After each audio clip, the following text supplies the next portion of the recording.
what we're doing is like, it makes sense. They have created this platform where you can run AI that actually is negative carbon footprint, because the energy they generate is go back, they do pellets and reuse it in the houses in the area where the servers are. So it's actually super cool. Yeah, so what, we had some people that are working more in the circular kind of economy ideas, and that basically means you try to not have a life cycle where you just build something, you use it, and you throw it away, but actually try to have a circle of reusing that material properly, and then having perhaps a business model that really makes the life cycle as prolonged as possible, and not the. I can tell you, I recently my dishwasher broke at home, and it was like a month after the warranty went out. Of course, away. And it's always like that. It's made that way, right? It's made that way. It probably is, right? And they have no incentive whatsoever when you build like a dishwasher to make it last as long as possible, because you have a warranty, because you have to, otherwise you won't buy it. But then if you try to make it work that long but not longer, that's the best incentive they can have. And that's not really what circular economy is about. And in this case, I guess Green AI, they have some idea of you have to have some kind of compute centers, some kind of machines that have to do all the storage and compute, but then they can also reuse potentially, because it will generate a lot of energy, right? Do you know anything more about that? Can you speak about how it works a bit more? I know that the detail. I hope that they can come here one day and talk about it. But the issue with what Green AI is doing is that it can help companies to be able to compute AI algorithm that takes a lot of, like, optimizing material. So in the industry, in the manufacturing industry, you still use a lot of material, because to create new algorithms, it takes a lot of power, a lot of CPUs that almost impossible to get, or it's really expensive. So the idea with Green AI is that they have a chip called Cerebra. That is like... Chip, what's it? Cerebra. What's that? It's a new chip. And it's around 64 CPUs. Like, is it an AMD chip, or who makes that? The company is called Cerebra. Oh, okay. Coursera's. Cerebra. Okay, Cerebra is another brand. Yeah.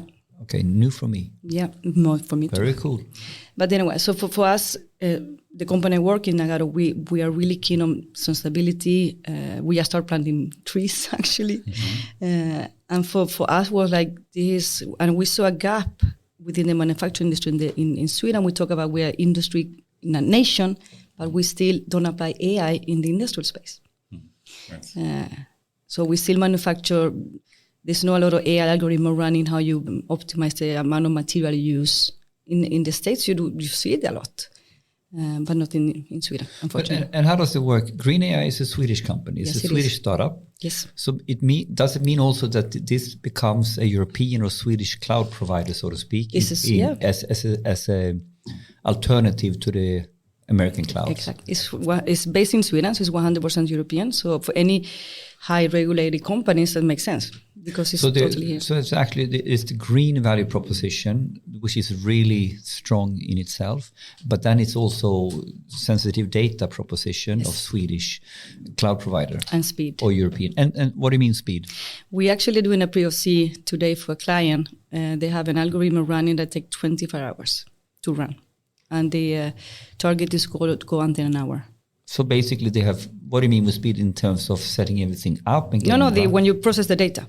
Okay, so it's actually really fast. Really fast. Compute. Yeah, so compute. It's optimized hardware to do the type of computation you need to do in a faster way than other competitors. Yeah, so here we have Cerebra's, the CS2 is a revolution in AI infrastructure. So here we have a microchip, right? Yep. That is very much what they have focused on putting in their data center. Yes. So this is very much an AI-oriented chip. Exactly. And therefore now we are talking hardcore AI ready, AI relevant. Yes. Green, Swedish. Yeah, that's amazing. That's a pretty cool proposition. That's what I fell in love with them. So when they reach out to me, I said, like, let's do it. So now Nagarro, we believe in this. It's when you talk about, actually we discussed this today, and I said, like, all the old vendors, cloud. I say old because they're not 10 years old. That's legacy. And they were built for the data that was existing at the time. And when Green AI started, they're doing this for the future readiness. And today we talk about text, all the large language models. Exactly. Yeah. But when image became, when we start talking about creating really cool videos, maybe you can ask robot to give you a video of me running in a beautiful mountain in there. So at that point, we don't have enough computing. No. So these guys have future ready. Yeah, but this actually ties back to something you have said many times on the pod, Anders, is when we talk about the big tech giants, they are more afraid of small startups. The small startups, because the small startup has the opportunity to say, if I would do something today, I don't have any tech depth. I don't need to worry about that. I just need to do what is most future-proof 2023. How would you do it? And then you can go out and do it. And everybody else now, even if you're only a 10-year-old company, 10 years in that's this a long time. is a long time. That's huge. And now we have all this compute. Well, yeah, but that's old style CPUs. Yeah. That's not what I want. I want Cerberus style. It's interesting, right? It is. And I think that's an awesome topic to speak more about. I hope you invite Jacob here one day. But also to just speak about, if you grow as a company and scale up to become an enterprise, and Google, said this once, they are not that afraid about other enterprises. So they're more afraid about startups. And why is that really? Why can't you scale with style, as I usually call it? Well, scale with style, that's another T-shirt, by the way. And, you should be able as a enterprise company to have the most innovative type of environment as possible, because you have the resources and the use cases and the data and the talent and whatnot. But still, startups sometimes trumps that. I think that's an awesome topic, right, to speak more about. Yeah, and it's interesting because I remember before I joined the consulting companies, I work in large corporation. And I said once that you can be in both places at the same time. You can act as a startup, be in an enterprise. It's possible. It is possible, but it's really hard for most.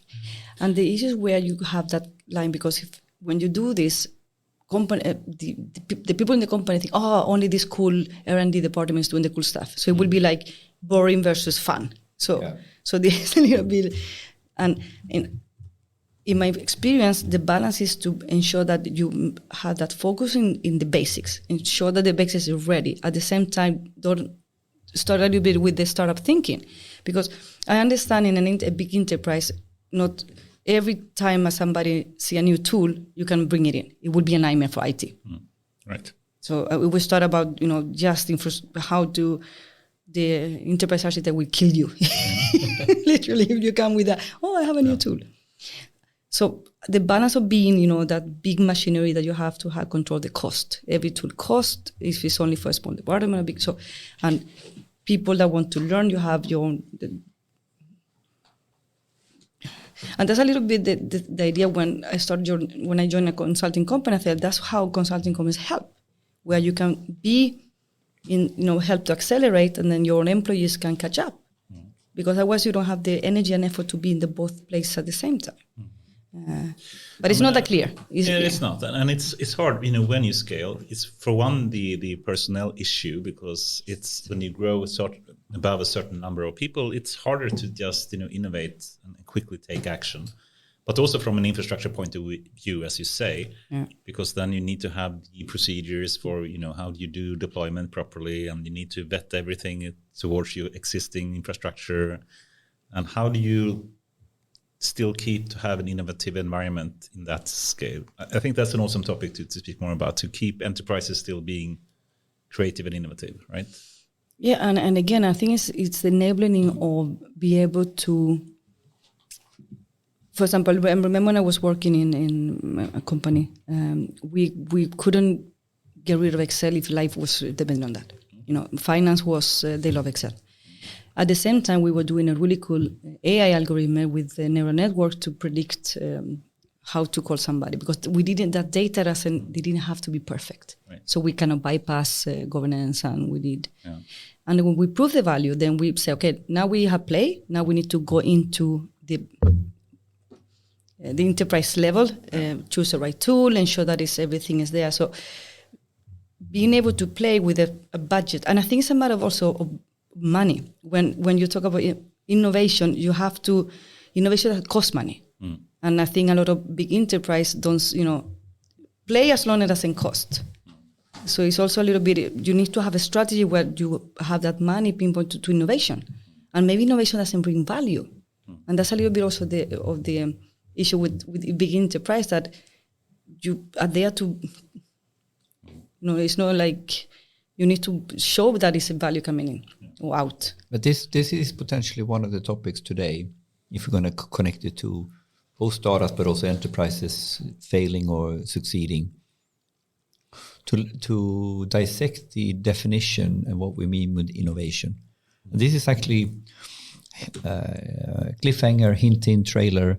It's going to be one of my key. There's going to be an input to my keynote in Data Innovation Summit this year. Oh, I've read some. The first breaking news here, right? There's breaking news that we're gonna enter into one, Data Innovation Summit.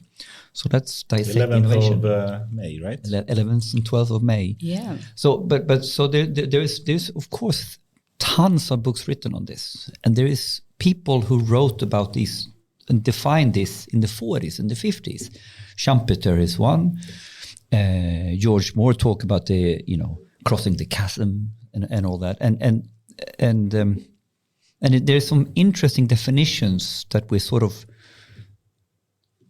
It's interesting to discuss what is innovation when is something innovation versus an invention. So to play with something as a prototype that never scales, we have this discussion with Christer Ågren. Is this an innovation, or is it actually when it gets to use that is innovation? So this whole thing, I think, is misunderstood, because there's one thing to have an invention, and a POC is a completely different thing to put something in production, and then it's even a bigger thing to put something in large-scale adoption.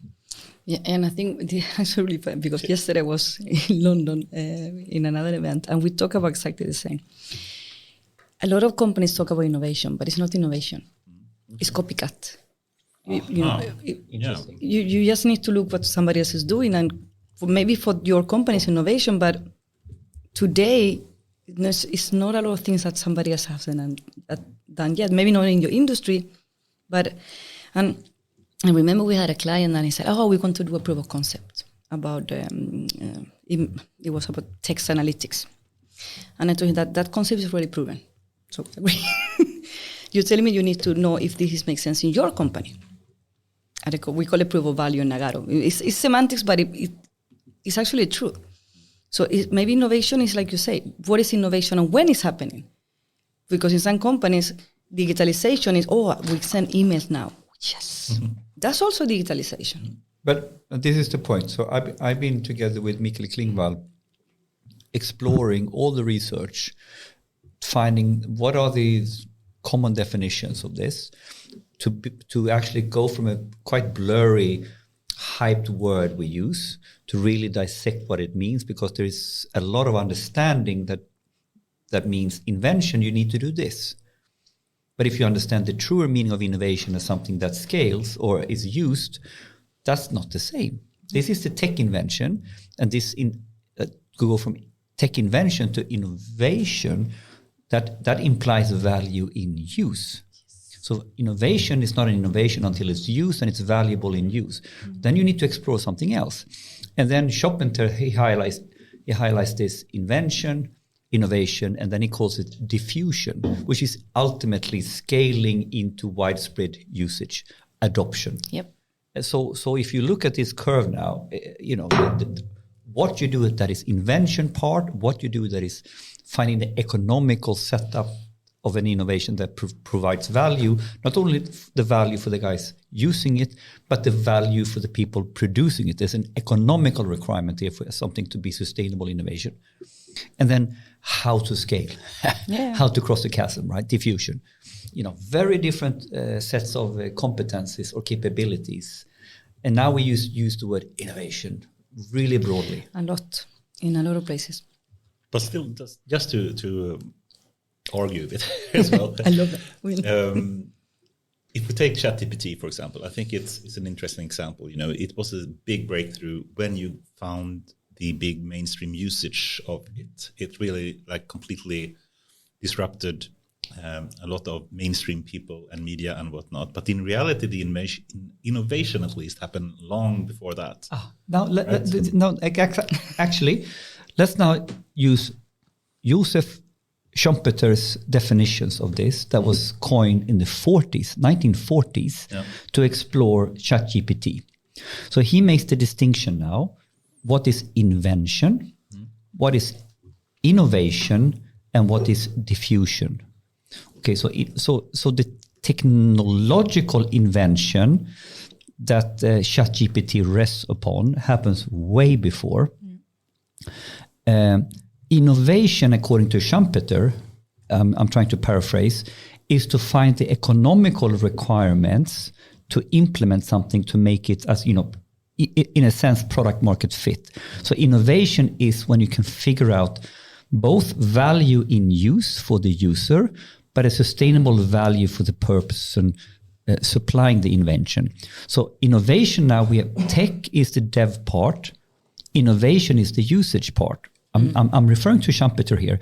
And then he highlights the last phase, diffusion, which is ultimately adoption, people adopting mainstream adoption. So if you now dissect ChatGPT as a phenomenon, what they did is they did a double whammy on innovation and diffusion. They did no invention. They did no invention in Schumpeter's terminology. The tech invention was done in many different things, but they strung that together into a model that had value in use. And then they figured out a way as a UX to have diffusion.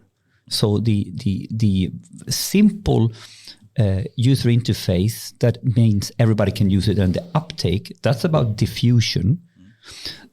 Innovation is about finding the way to do it. Maybe that is ChatGPT 3, but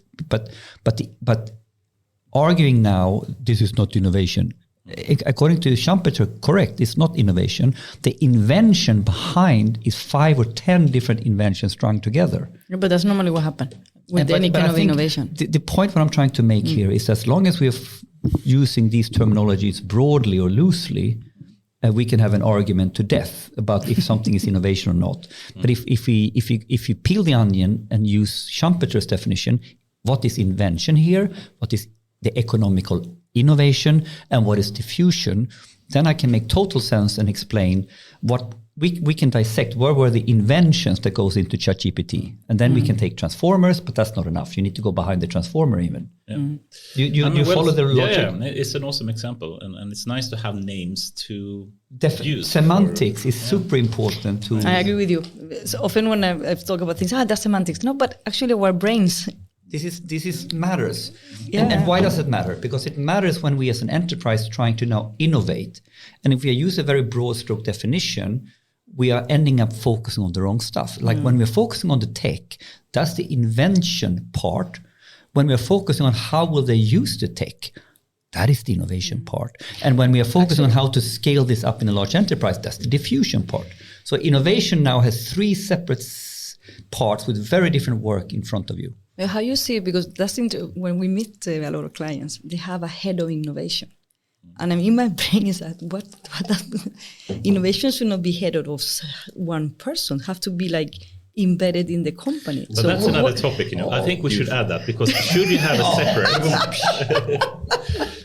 a separate unit, part of the organization that do inventions or innovations, or should it be part of everyday kind of development teams or research team that you do have? I actually add that to a list, right? Because I think we can really, think about pros and cons about, having separate teams or part of the normal way of working, you call it that, right? Is R&D dead? Do we need to incorporate R&D in every day? Okay. And we start with the data teams, because still today we don't know what to do with our data teams. So awesome. Very welcome here. Thank you. Dacil Hernandez. I hope I pronounced that correct. Close. Okay, thank you. Director of Data and AI at, I guess, for the Northwest Europe region at Nagarro. And if you just look at your background, you have a very extensive list with a lot of really prominent positions for the last, I guess, 20 Don't count. or number of years. Don't count. But it's awesome to have you here. You're also a very, I think, evangelist, if you call it, a person that can speak about things in an easy to way and engaging way as well, which I think is a skill that more people should have. So awesome to have you here. Very welcome. I'm so happy to be here. But who is Dacil? How would you describe yourself? God. Actually, I can always start with the topic that people ask me where I'm from, because I don't sound Swedish, and I say I'm not, actually. So I'm from Spain. Where in Spain? I'm from Gran Canaria. And That's the second question that comes is, what you're doing here in Sweden? I actually go to Gran Canaria. I've done so for 17 years straight. Oh my God. So It's a beautiful I know place. Gran Canaria very well. Perfect. No, and actually that's something that I think it's the first time I'm going to say this out loud. Normally I joke about it and I say, it wasn't the weather. And I met a Swedish person. Of course, I was 19 when I moved to Sweden. But actually this is not the whole truth. And one of the things that made me leave my country was because at that time in Spain, women were put in boxes. So I had to be a wife or being an independent woman. It wasn't in scope. And my family, my mom and dad were really women in the kitchen. They have rules, what I was supposed to do or not to do. And I didn't, I hate people putting me in boxes. Yeah, right. And I think that's one of the main reasons why I left. Not because only I was in love with the Swedish guy. That's the easy way to explain. But that's how you said it to your mother. Yeah, exactly. But for me, and this is something that is bringing me as we're today, because today I work in a tech. I've been doing this for a while. And always, if you look at me, I don't fit, you cannot put me in a box. And still today, I fight about, but you're not technical enough, or you're not business enough, or you're not, and I'm not.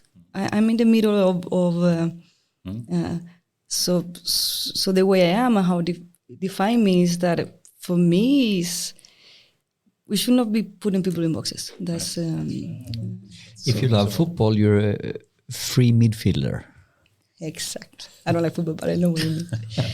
So this is a little bit of me, and I love. I'm one of the luckiest one that work in a technology that I love. I love analytics and data. I actually think it's super fun. Yeah, I love my job. Well. Can you imagine that? It's like. And what was your first encounter with data and analytics, or where did you find this passion? I actually, when I moved to Sweden, my dream was to be a journalist. I wrote a lot. I actually love to write and tell stories. I'm a storyteller. But Swedish, oh my God, it's a horrible language to learn. So I said, okay, I can do economics. So I went to Handelshögskolan in Göteborg and studied statistics.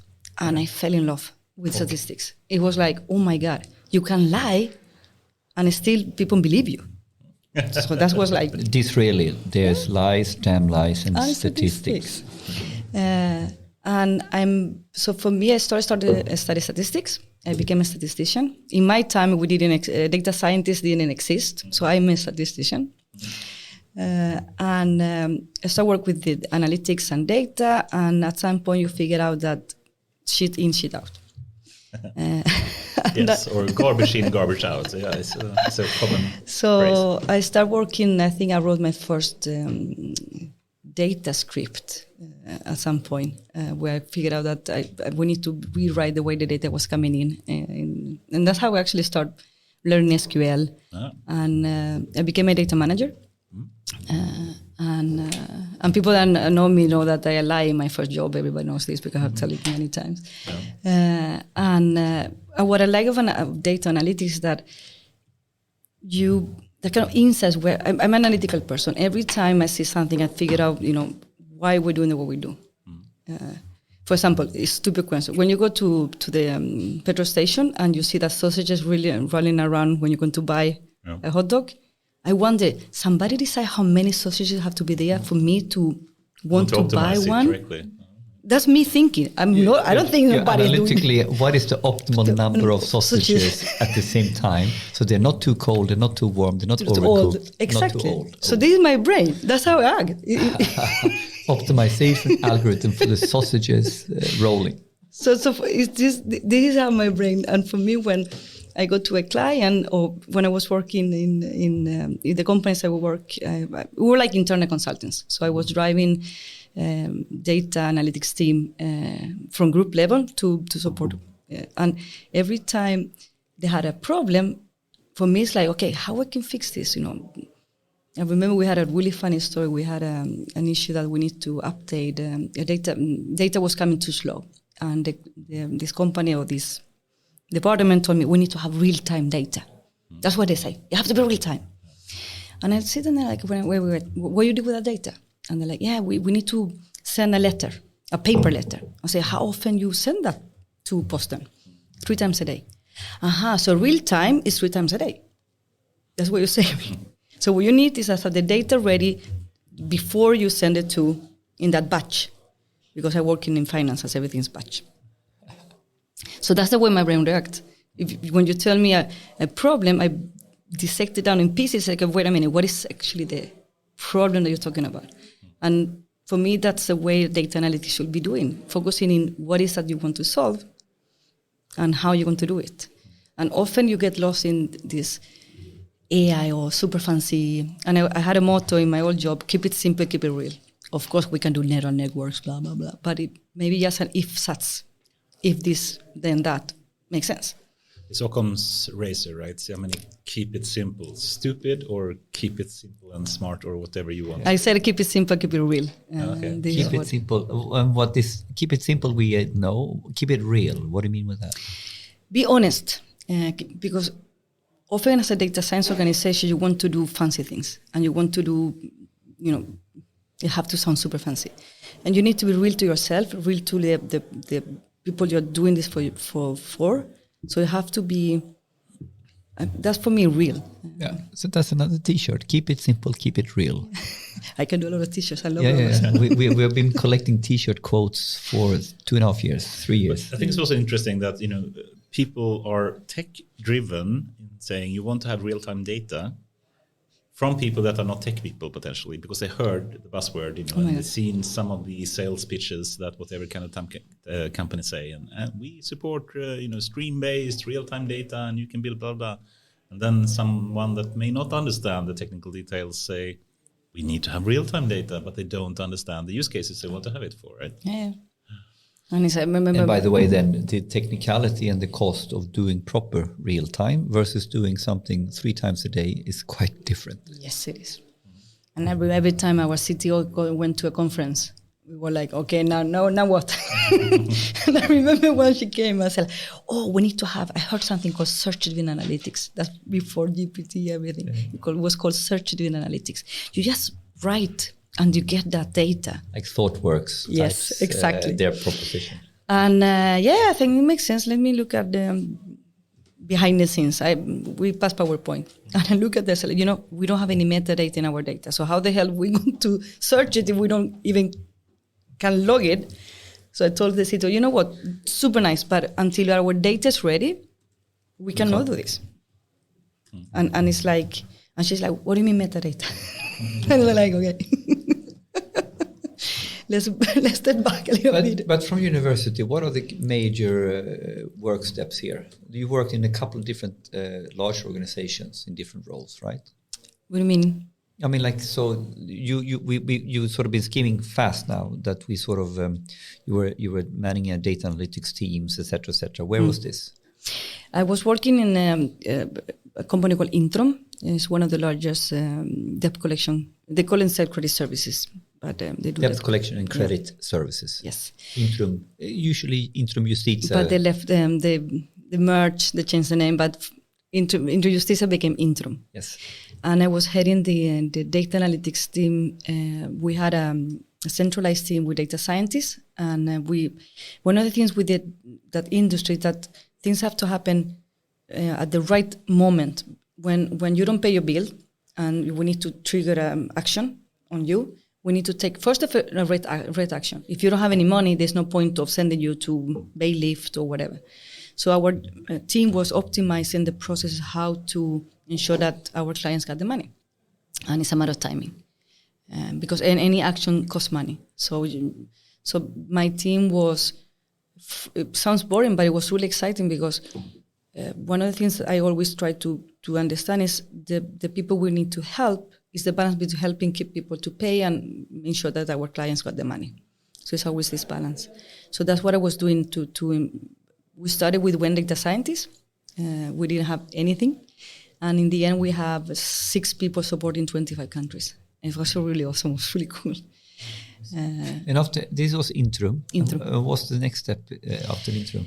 After Intrum, I changed to a company called Lowell. That is like Intrum, but Lowell is it's a long story. It's like, oh my God. And in Lowell, I was, they hired me they had 6 countries in the Nordics, or 5. And my job was to consolidate in one. Because one of the things I'm really good at is making teams work together. And one of the things I've done in my whole career is have digital teams or hybrid teams. So when COVID hit and people said, I don't know how to do meetings online, like that's been my career my whole life. I don't know how to have my people, I don't know how to fika in a room. So you all, like Lowell was very much, you had a distributed team in all my career. Credit Safe, my first job, in Lindorf at that time we were called Intrum. Yeah. So I have people in Finland, Estonia, Norway, I have Spain. Yeah. So for me, working hybrid have been my reality my whole career. And it takes time, and it's a different mindset. You have to have clear goals for the team. Can we stop here a little bit? Yes. Like, I think this is a super valuable lessons learned. What matters when you drive hybrid teams versus what matters when you drive a physically present teams? Can you put some words on that? Yes. What is sort of your life lessons here? One of the important things you have to do is a lot of when you do the fika, you normally talk job as well. So it's important as a manager in a distributed team or hybrid never to do small talks with the employees you have close to you. So it's really important that fika is fika, free time you talk about weather or sports or whatever. Don't mix that. So it's important that nobody's left out of any information. The coffee break information that is crucial in a lot of companies. You need to be really careful not doing that. That's an interesting advice. So you're saying, I think I understand where you're coming from completely. So when you have a distributed team, you cannot give an advantage to one part of the team simply because they happen to be in the same neighborhood as you are. Exactly. Because actually you are undermining the whole setup. Exactly. Wow. So actually you need to be very mindful of steering. If you want to have fika conversations, you need to figure that out as a virtual fika conversation. And if you have never been working in a hybrid team, and you used to have your team and talk to them on site and have that kind of, you go and talk to somebody and discuss somebody else's in the coffee break, you need to stop with doing that. Another thing is also you have to, for me was every year we had something like a motto, like a sentence that everybody was driving a theme for the year. Yeah. Could be automation or we had one day, I think, and I use pictures always. I remember I had one year we used Wall-E, this robot, because we had a lot of things to clean. So and optimize. So it was, and it was like that connection where the team, everybody knew where we're going, and it visualizes. So I had to put it so you could see it, no matter where you were. So ensure that because you have the big strategy that maybe is coming in, but you need to break it down in something that you can relate. Even if you're not present in the same office or you're from home. And even, have that Wall-E print, like a screen in your computer to make that. So for me, it was important to have. The second lesson here is that communication becomes even more difficult. So in some ways, it needs to be even more simple. Yes. It needs to be even more, visual, like all tangible. In any different ways, the complex, fluffy strategy we need to find our motto, our theme, or that you're gonna have a T-shirt every year with the goals for the team, and everybody have that T-shirt. And actually, it's a good one because that's a good idea. because if it's not sharp enough so you can fit on a T-shirt, it's not going to be simple enough. Oh my God, I love it. I will steal that. But you mentioned the hybrid team. So is there a difference between having hybrid teams and teams working remotely, from their home? Are they actually working like in offices in Estonia and an office in Sweden? And then you have some people working like locally and some people working remotely from home? Or what do you mean with hybrid team?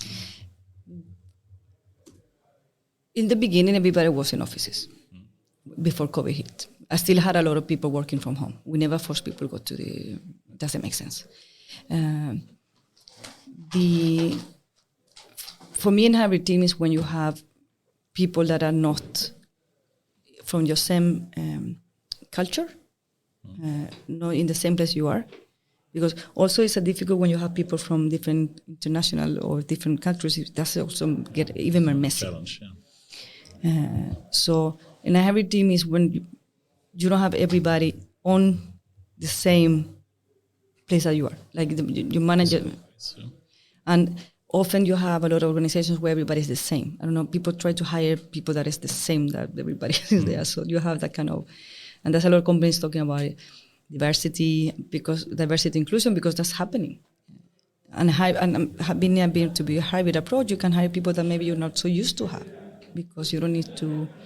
It's a different approach of hiring. So it's and diverse working. people, both in terms of where they're working, but also the culture and the attitude and gender and what. And you have engineers with business analysts and But this is very important because once again, semantics, right? We use the word hybrid teams, but it's actually we are dissecting it now. It has to do with locality. It has to do with culture, and of course, then some are working in offices. So there are groups of people in the same place, and then you have one or two guys that sit completely on their own in their home office. yes. And all this is sort of the umbrella term could be hybrid teams, but all this creates complexity or creates messiness or whatever you want to call it, or something to manage, or puts managerial constraints and opportunities how we need to do it differently, potentially. And it's the same, like simple thing like when you're going to do an event or some fun after work thing with people that today it's easy because you have a lot of cool games that you can do. I don't know if you've seen it. There's a really cool game where 3 people are steering a ship and one do up and down and one go right and left, but nobody is seeing where the ship is. It's actually really funny. It's just a digital game. So you could have teams doing this. And they need to communicate. And the other guy sits over there and sees, oh my God. So this way of you can have remember we had often a quiz where people are supposed to, normal quiz of football or movies. So all this kind of, and today is possible because you have that kind of fun digital approach. We are old, but our kids today, they interact digital all the time with games and things. But if you, interesting. And since you have a lot of experience working with people remotely or in hybrid mode or whatever you call it, and I guess you had an easy time to move into the pandemic period as well, since we're already used to it. But some people, though, find it hard to work remotely. I mean, some people say they want to work remotely, but potentially some people, and most people, I'm not sure if most people, but a lot of people can work remotely. But I would argue it requires some level of self-discipline. Oh my God, not some level. Right? You have to have discipline. But what do you do if some people do not? My belief is human beings, you can change. You need to have consistency. I think it's 30 days to create a habit, I think it's called. So you need to force yourself to create an habit and do something that I don't even need 30 days, but so many times that it becomes a routine.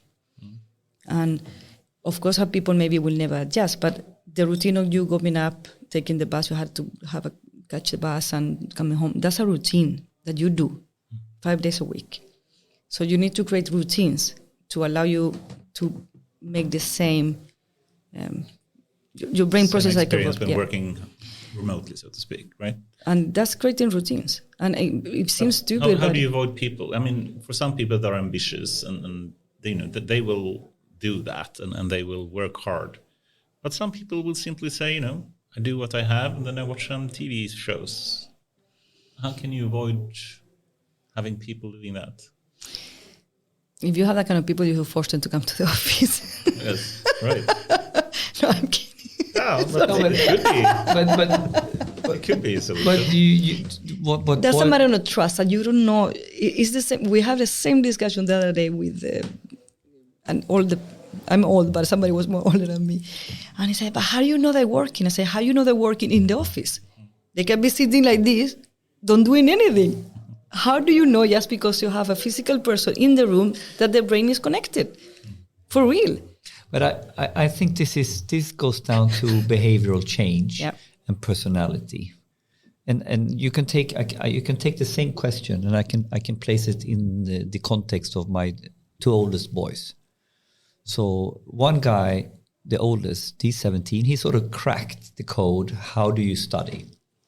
Which means he has the self-discipline. He knows how to game the teachers and understand to sort of suck out what are they really wanting me to study and all that. And my he's a 17-year-old, and my middle guy, he's 15, and he hasn't cracked the code.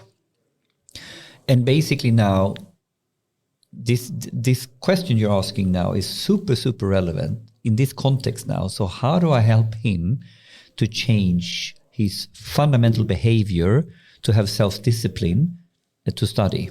And the problem here is not even that he's not studying, but he's studying in the wrong way. Yeah. He hasn't cracked the code. And what do I do as a father, or what do I do as a manager? I mean, like it's a very, very hard game. But in the end, I think your advice is correct. How do I create routines? How do I create patterns? And with my older son, I can give him a pattern on this level, and then he can figure it out. But with my middle kid, what I'm doing here, I'm starting micromanaging the patterns. So I give an example. I tell him, like, you're not going to learn if you're only reading. You need to write it down. You need to do your math. You know. So what have you done now? You're lying in your bed reading. No. You need to sit at your desk. And I need to see now here. And here I become very, very forceful, disciplinary, that, okay, I'm going to go down now and do the dinner, and then I'm going to go down and I'm going to check you that you have done this. And I'm not checking him to be an asshole. I'm checking him 30 times. Yeah, but until that becomes a pattern for him. That's what I'm trying to, I think that's what you mean. Yeah. So creating a routine is the answer. But you have to have small change when you have somebody like that. So don't start with everything. Say like this, okay, for 30 days, say for 2 weeks, I will wake up, I will sit at my computer at 8 o'clock. That's it. That's the only thing I'm going to change. So every morning, I log in at 8 o'clock.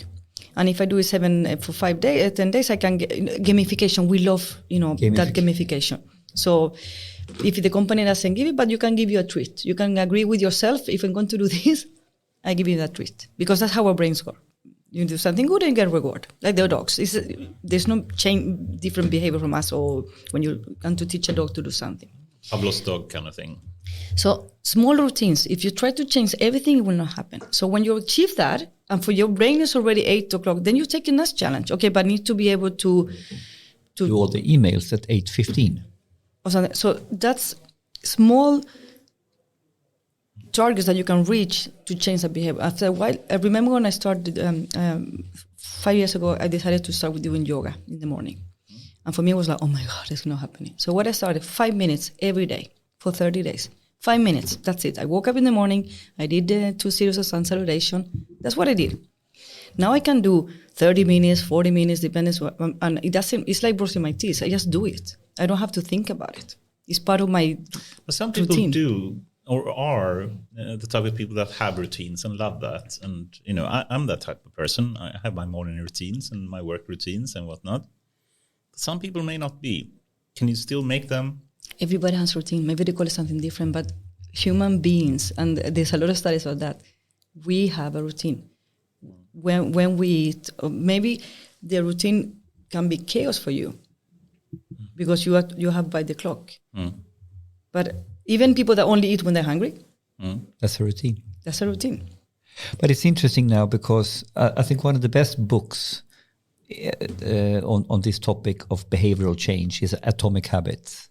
Have you read the book? No, I haven't. Okay, so there's a book that is in simple but fun and good engaging ways explaining how you change behavior, and he highlights atomic habits, and all the stuff that we are talking about now is ultimately down to the mechanism, psychology and everything, changing an identity, all this that goes into changing a behavior. Now, when you have that, if you understand that playbook, then you can apply that to, do you want to stop smoking, or do you want to foster the most efficient remote worker? So I think I really subscribe to understanding behavioral change, and then you need to figure out how to apply that to the context or whatever problem you're and what you're saying now, I think is hardcore down to psychology and hardcore down to those kind of and fundamentals. Incentives. Yeah. Because if somebody don't want to do something, you need to create some kind of incentive to. Unfortunately, that's how it is. But everybody do you have else. An example? Do you have some incentives that you give your employees? But say, for example, this. I remember we had a culture in a company I was working with, one of my first companies, I will not say which one, that people were afraid to say they did a mistake. It was embedded, it was like in there. And every time a mistake would happen, nobody learned because we pretended it didn't happen. So I created like in a game where every year we go to the worst mistake of the year. And that person got a dinner ticket. You could go for dinner with your wife or your partner, whatever. The funny thing, people were fighting about which mistake was the biggest. And we were dissecting that mistake to prove that you can win the prize. No, that wasn't a big mistake because we only have to change this. And so in that game, we start learning about our mistakes. And it sounds stupid, but in the beginning, my team, they was the developers. The boss must think you were mad. They were thinking, you're crazy. But it was so much fun. And it became like, it's okay to do mistakes and you acknowledge them. And instead of, so that was a gamification where I tried to change the behavior of not telling that you did a mistake. It's about having a forgiving culture in some way as well. And you promote that by simply having some incentives, as you say, of an award of the worst mistake. And you would then potentially think that people will simply do more mistakes, but that's not really what happens, right? It never happened because you want to do your good job. Yes. So everybody knows that it was a way to everybody was in the game of the game. Yeah. But it's a little bit of because in the beginning I tried to say, okay, if you don't acknowledge your mistake, you will never learn. That means that you will do it again. That it is what it is. Or if you don't tell it, or you pretend it didn't happen. If you don't tell it, if you pretend it didn't happen, your colleague will do the same mistake. Exactly. Maybe you wipe it under the cover or carpet or whatever this is saying about, putting your head in the sand or wipe it under the carpet, then it will happen again, as you say. Yeah. And if you don't have a culture where it's okay to speak about this, then you won't learn from it. And I think this is also an example of how you avoid that and then simply give an award for the worst mistake. I think it's awesome. It's a fun thing, but also it's gamification works. Yeah, I love gamification. For me, I know it's a computer telling me that I run faster than yesterday, but I like it. I like that when you get the fireworks, when you get a little. I know that it's fake, but my brain doesn't care. I'm as happy when somebody is saying that. So that's a little bit of, I love that kind of technology analytics make people happy, and that's a really nice way to and that's how all these things happen. Perhaps we should also move. You've spoken about Nagarro a number of times. Yes. And perhaps we should speak a bit about what is Nagarro and what attracted you to the company. Nagarro is a digital engineering company. We help clients to achieve actually innovation for real. Inventions or innovation? Sorry. Innovation. Innovation. Okay. We are listed in Germany. I think I have today 20,000 employees in 32 countries. And it's a big company. Yeah, and we joke about it because we are of 20,000, maybe 18,000 engineers. So we are really engineering heavy. And one of the things that I love about Nagarro is they have that policy called work from anywhere. That is for real. Spotify has the same, right? But they probably had it. You probably had it before. Oh my God, it's been forever. Yeah. So we have a motto saying that we make distance irrelevant for intelligent people. And today, when you go to our internet and you need to search for somebody, you don't see where they are. They remove the location. So this is behavioral, really, truly in the culture. If we think this is irrelevant, it shouldn't say which office. So it's a little bit challenging when you have to book a meeting. You have 5 different time zones, so you need to ask, what time zones are you? But we actually truly remove it. And what I like about Nagarro is that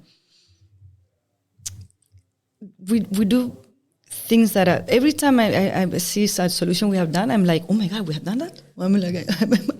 I'm impressed about the things we do. What do you do, by the way? We help from everything from creating, for example, one of our biggest clients is a Sabloy. So if you think about when you open the door with the card in the hotel, that software system have we built. So both the hardware and the software? Or? We only do we do engineering. We don't do products, or we don't own any. We have something we call accelerators, so we can actually reuse a lot of things what we have done, but we don't have any software or products that we built.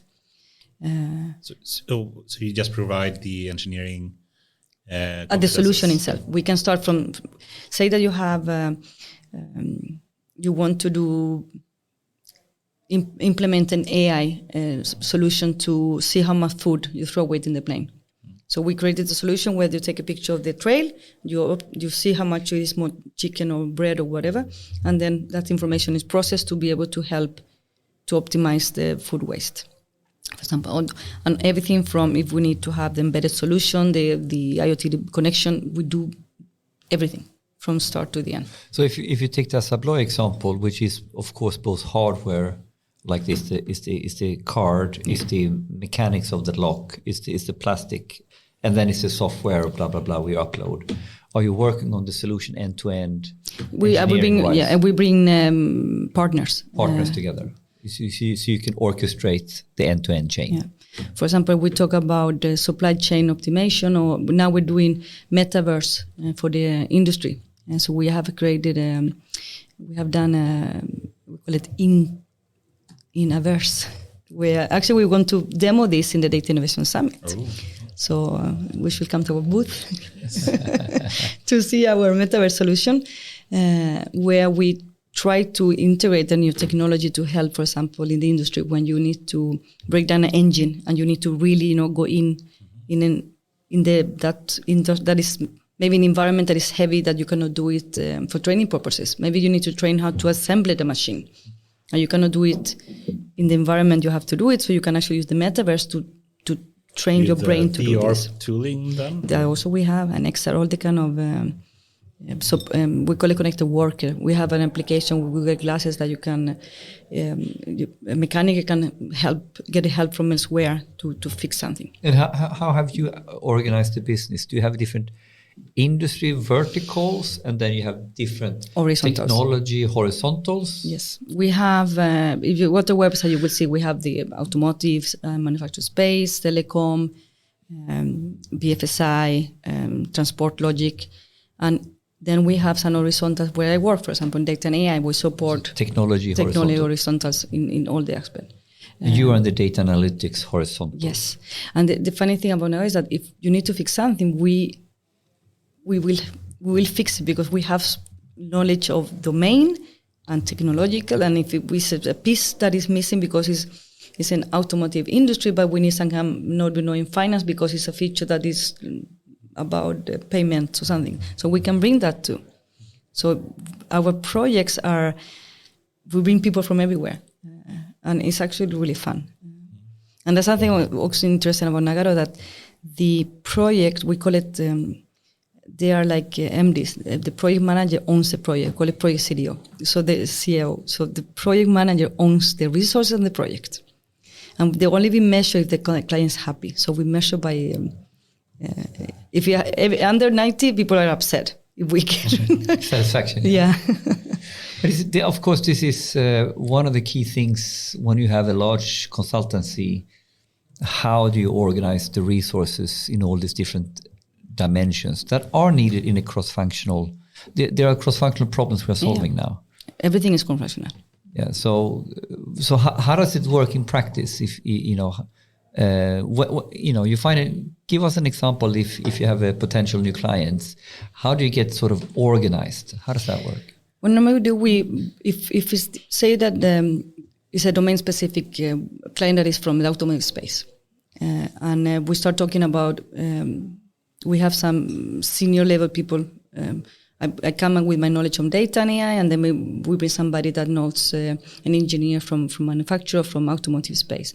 And in that discussion, maybe we say, wait a minute, we need to have e-commerce as well, because I think it's an issue about the mobile or how you have the website. And then we bring these people together, and then we prepare a proposition for the client, and if they accept it, then we own the resources, so we bring resources really fast, and we deliver it. And so basically, you're having a shaping situation together with the client, and the shaping is to a proposal, but ultimately the proposal highlights what are the key capabilities needed, and then you put a team together, and you put your client CIO, CTO, or he becomes the boss of the cross-functional Nagarro solution, so to speak.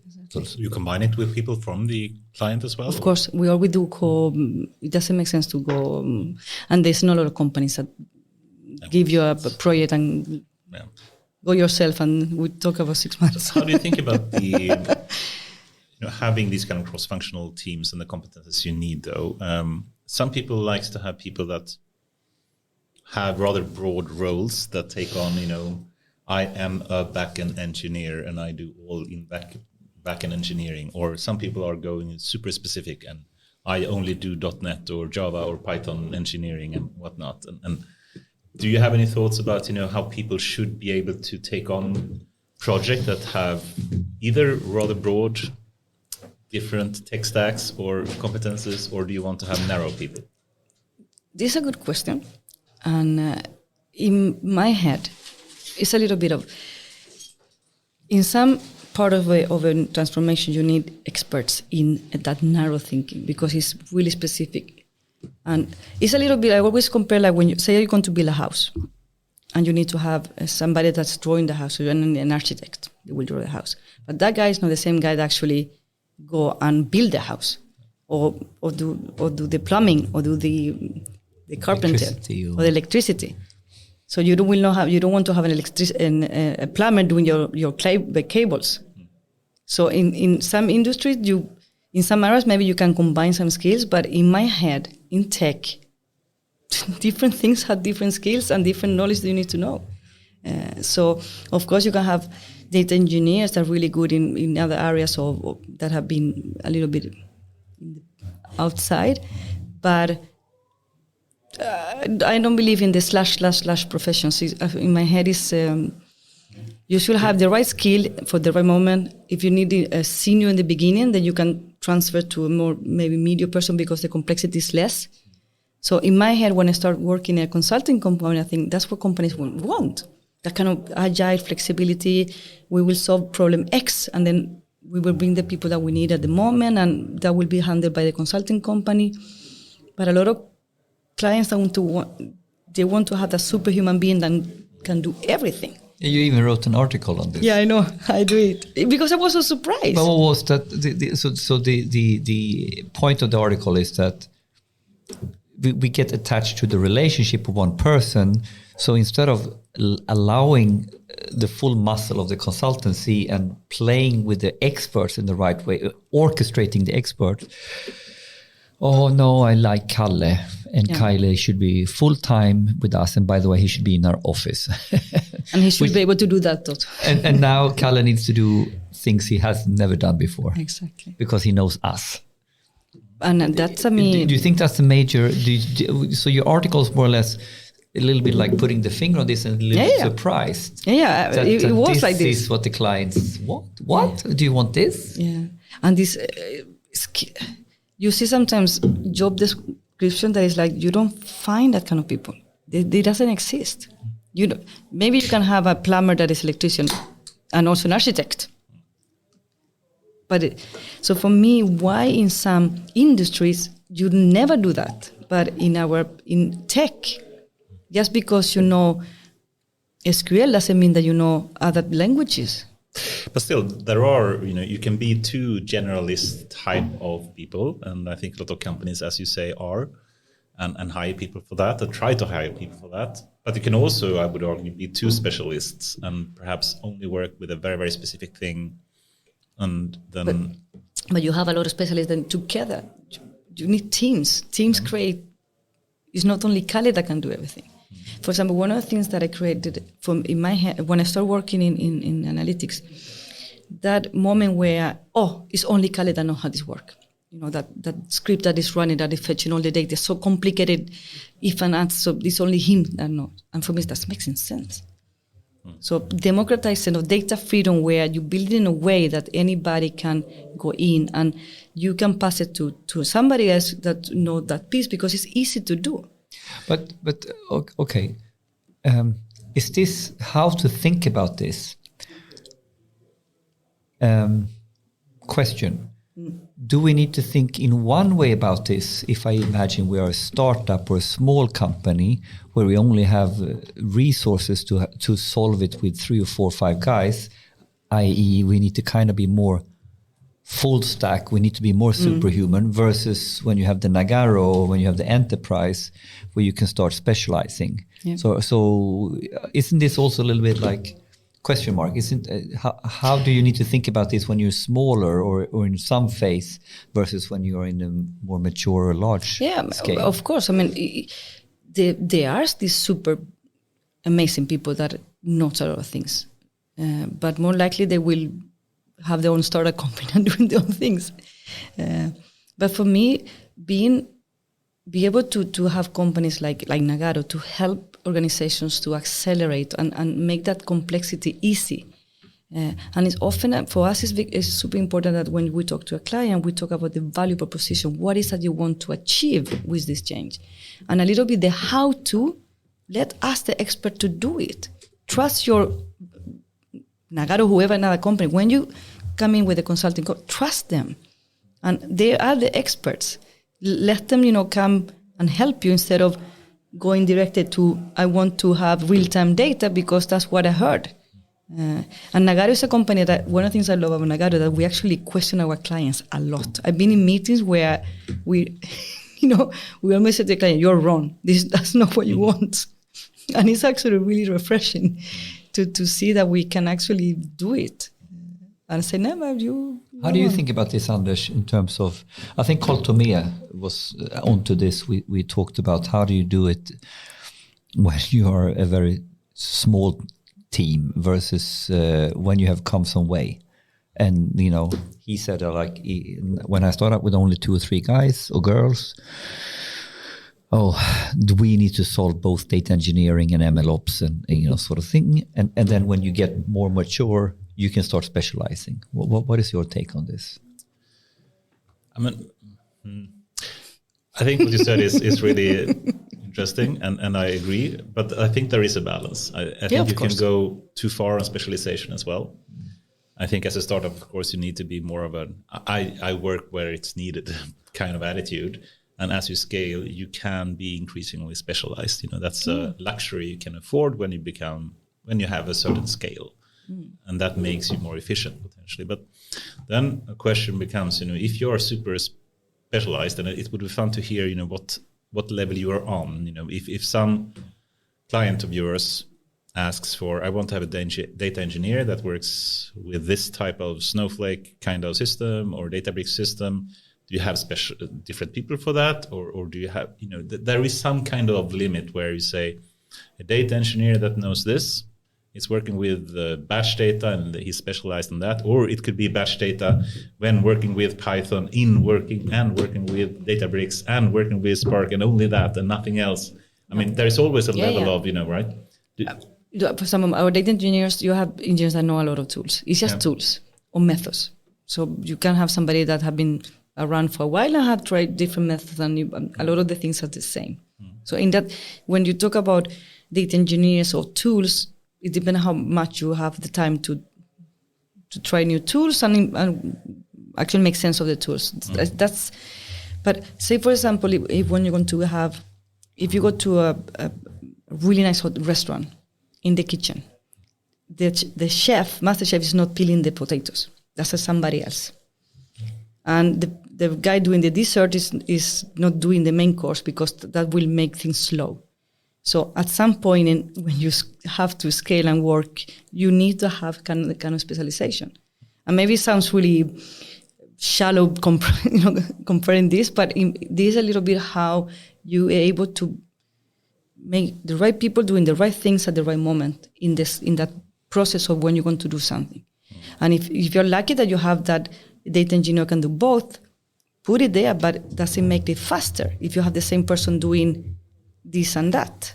But I don't know. I'm just saying. But if I connect the two of these two conversations, maybe there's some learnings here, because sometimes we are doing, or the easy way out when you're using brokers or when you're hiring people and you don't really know what you're asking for, you will stoop down to as low as highlight, oh, I need a super expert in Databricks, or it's like the easy way out when you can't define the real engineering problem.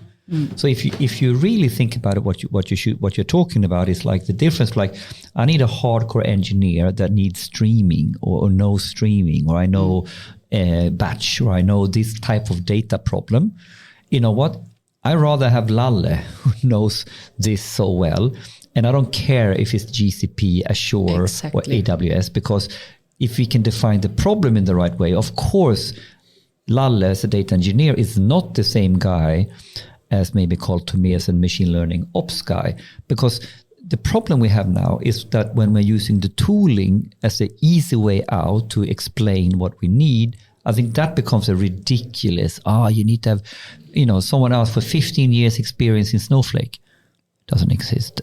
Yeah, exactly. And I agree with you. And there's a little bit tools, you learn tools. Yeah, but isn't that the point then, that we need maybe the potato peeler in this context is like, you need to understand this is a data engineering problem, and over here is a deep neural network problem, and here is two distinct competences.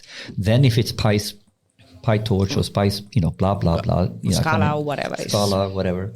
Is that what you're going for? I'm just trying to see, is it interesting to share experiences, where the proper balance is, And of course, what's the proper level of generalization that you should have when hiring people, for example, or when using that at clients. So do you have, if you were to give an example perhaps of you going to hire a new type of engineer, and you can choose whatever type of engineer you want, but what's your normal, if you go more into it, okay, how do you recruit talents, and how do you put up like job ads that are as attractive and suitable as possible for you guys?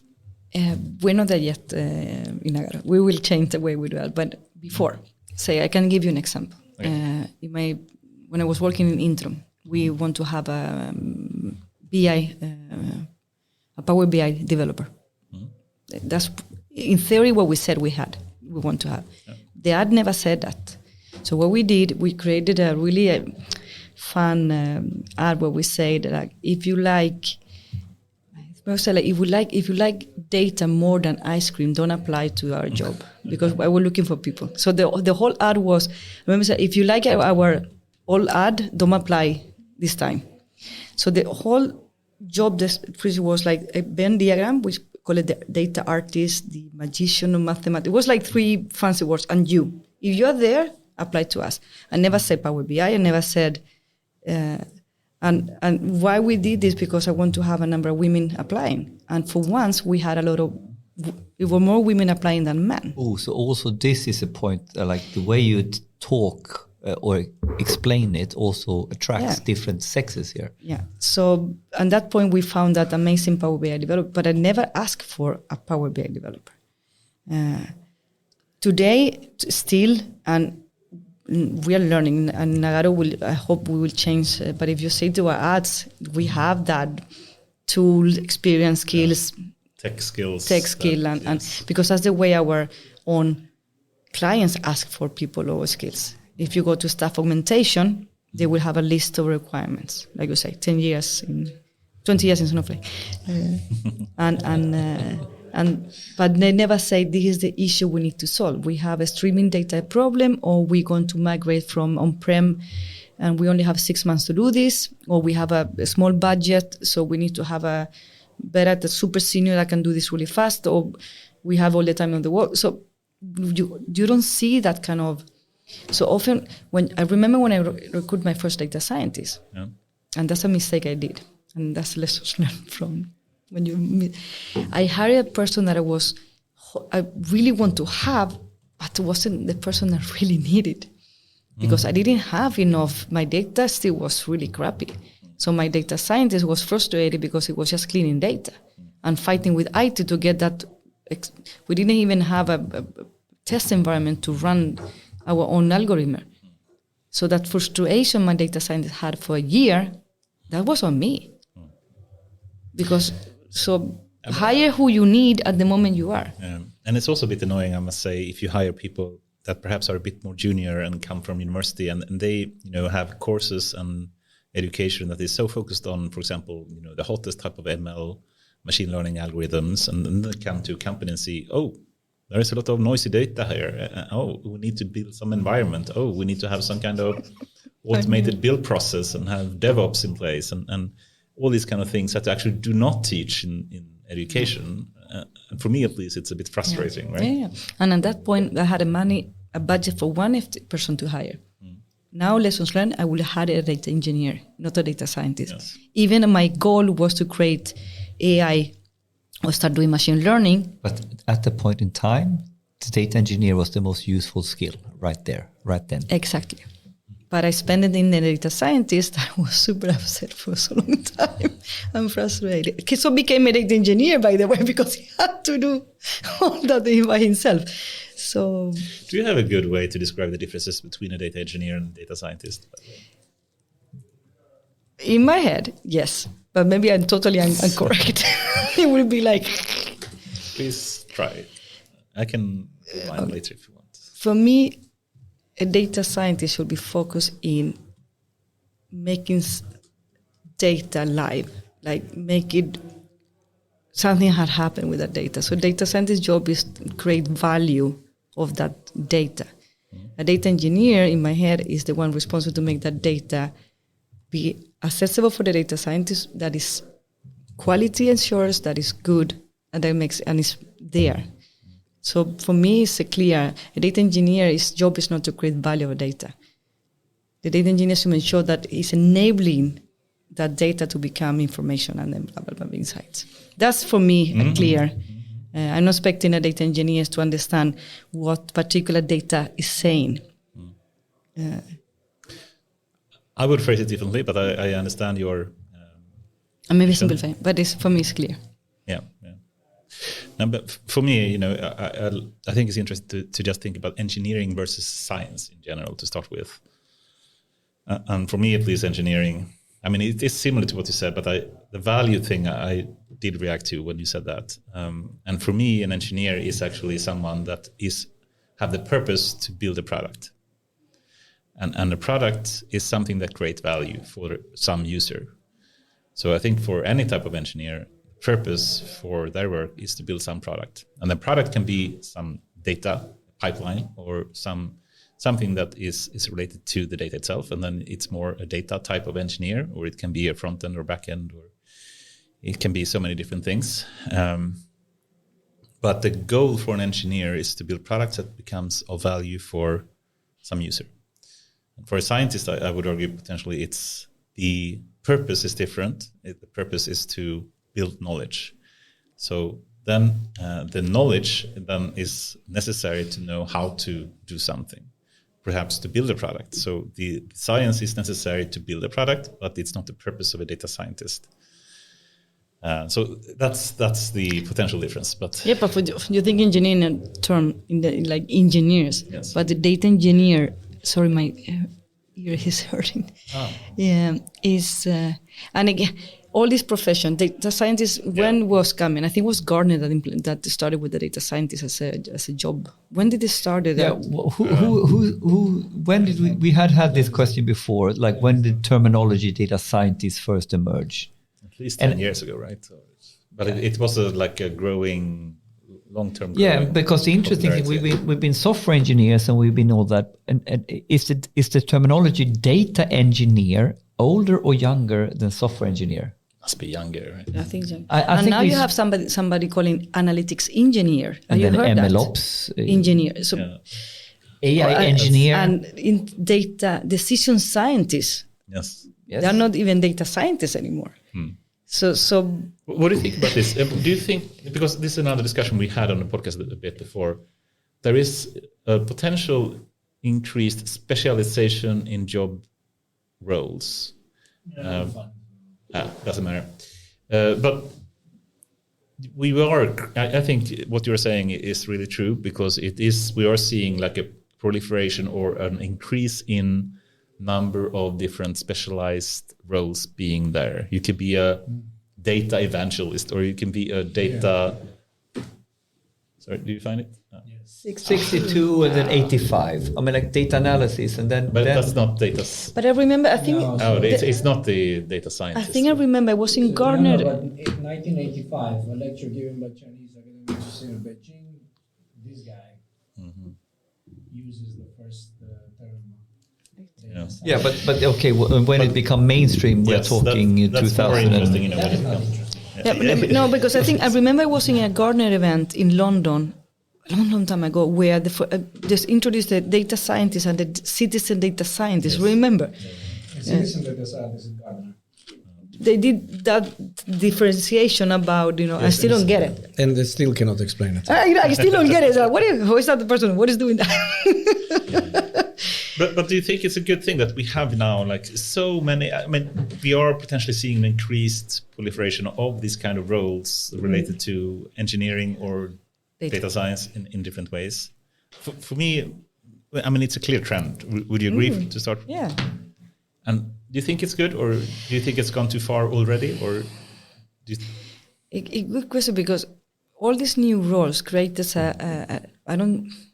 It's like we against them.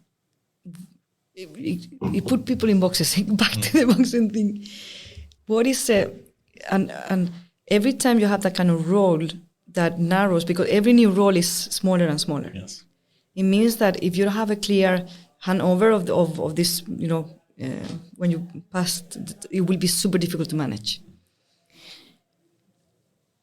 I guess that there's a need of that specialization and sense of belonging, because data engineer was too big, so I need to be ML engineer, or I have to be DevOps engineer, integration engineer. So, which I hate, by the way. I think the worst thing you could hire for is a prompt engineer, because it will die out very quickly. Even Goran is a prompt engineer. He's a prompt evangelist, perhaps. No, I don't know. If people are happy, I think, it's difficult for first of all, start at the universities. Now you can. For me, one of crucial part of data science is domain expertise. When you have that domain knowledge, is one of the parts of the Venn diagram that is important. But you come out from the university being a data scientist with a zero knowledge of any domain. But you call yourself data scientist. Now it changed. So I don't know. And I thought we need to raise the status, I think, for engineers as well. Because I would argue that I am more of an engineer than scientist, even though I have a long academic background. I think engineering is more fun. Yeah. And I think sometimes it's not being elevated or respected as much as it should. But I'm not sure, because the trend, first it was sexy to be data scientist. And now if you're on the machine learning side, you want to be an AI engineer. What is that? And I mean, like, we can have this long conversation around ML engineer, or I think if you really want to dissect it properly, you need to go back to Anders' starting point here, definition of engineering versus definition of science. And as an anecdote, Mikael Klingvall that I work with, who is a sort of role-playing fanatic, he who loves Lord of the Rings, and you know how Tolkien makes these maps over, you know, the world, the ring lore, right? So Mikael had so much fun making a map which he called the realm of data science, basically plotting in the whole organization of a large enterprise from a data science perspective and understanding all the different nuances of data science. And he is sort of a PhD in organizational sociology. So he has that then accurately, in my opinion, dissected the pie chart of what are the different capabilities of a data scientist, right? And then you have like the engineering part is one part, the sort of management consultant part who can understand what the domain problem is one part. So there are many facets here. And I think, once again, if you're not into the semantics and going down deeper, they're all data scientists. There's a huge difference between Carl Tomé or someone like Anders, who are engineers at heart, who understands math and all this and build products from it, versus someone who's in the pursuit of knowledge based on, insights and this. And for me, it's been super clear where one of the biggest aha moments I have, even when talking to Anders, is when we talk about analytics versus operational AI.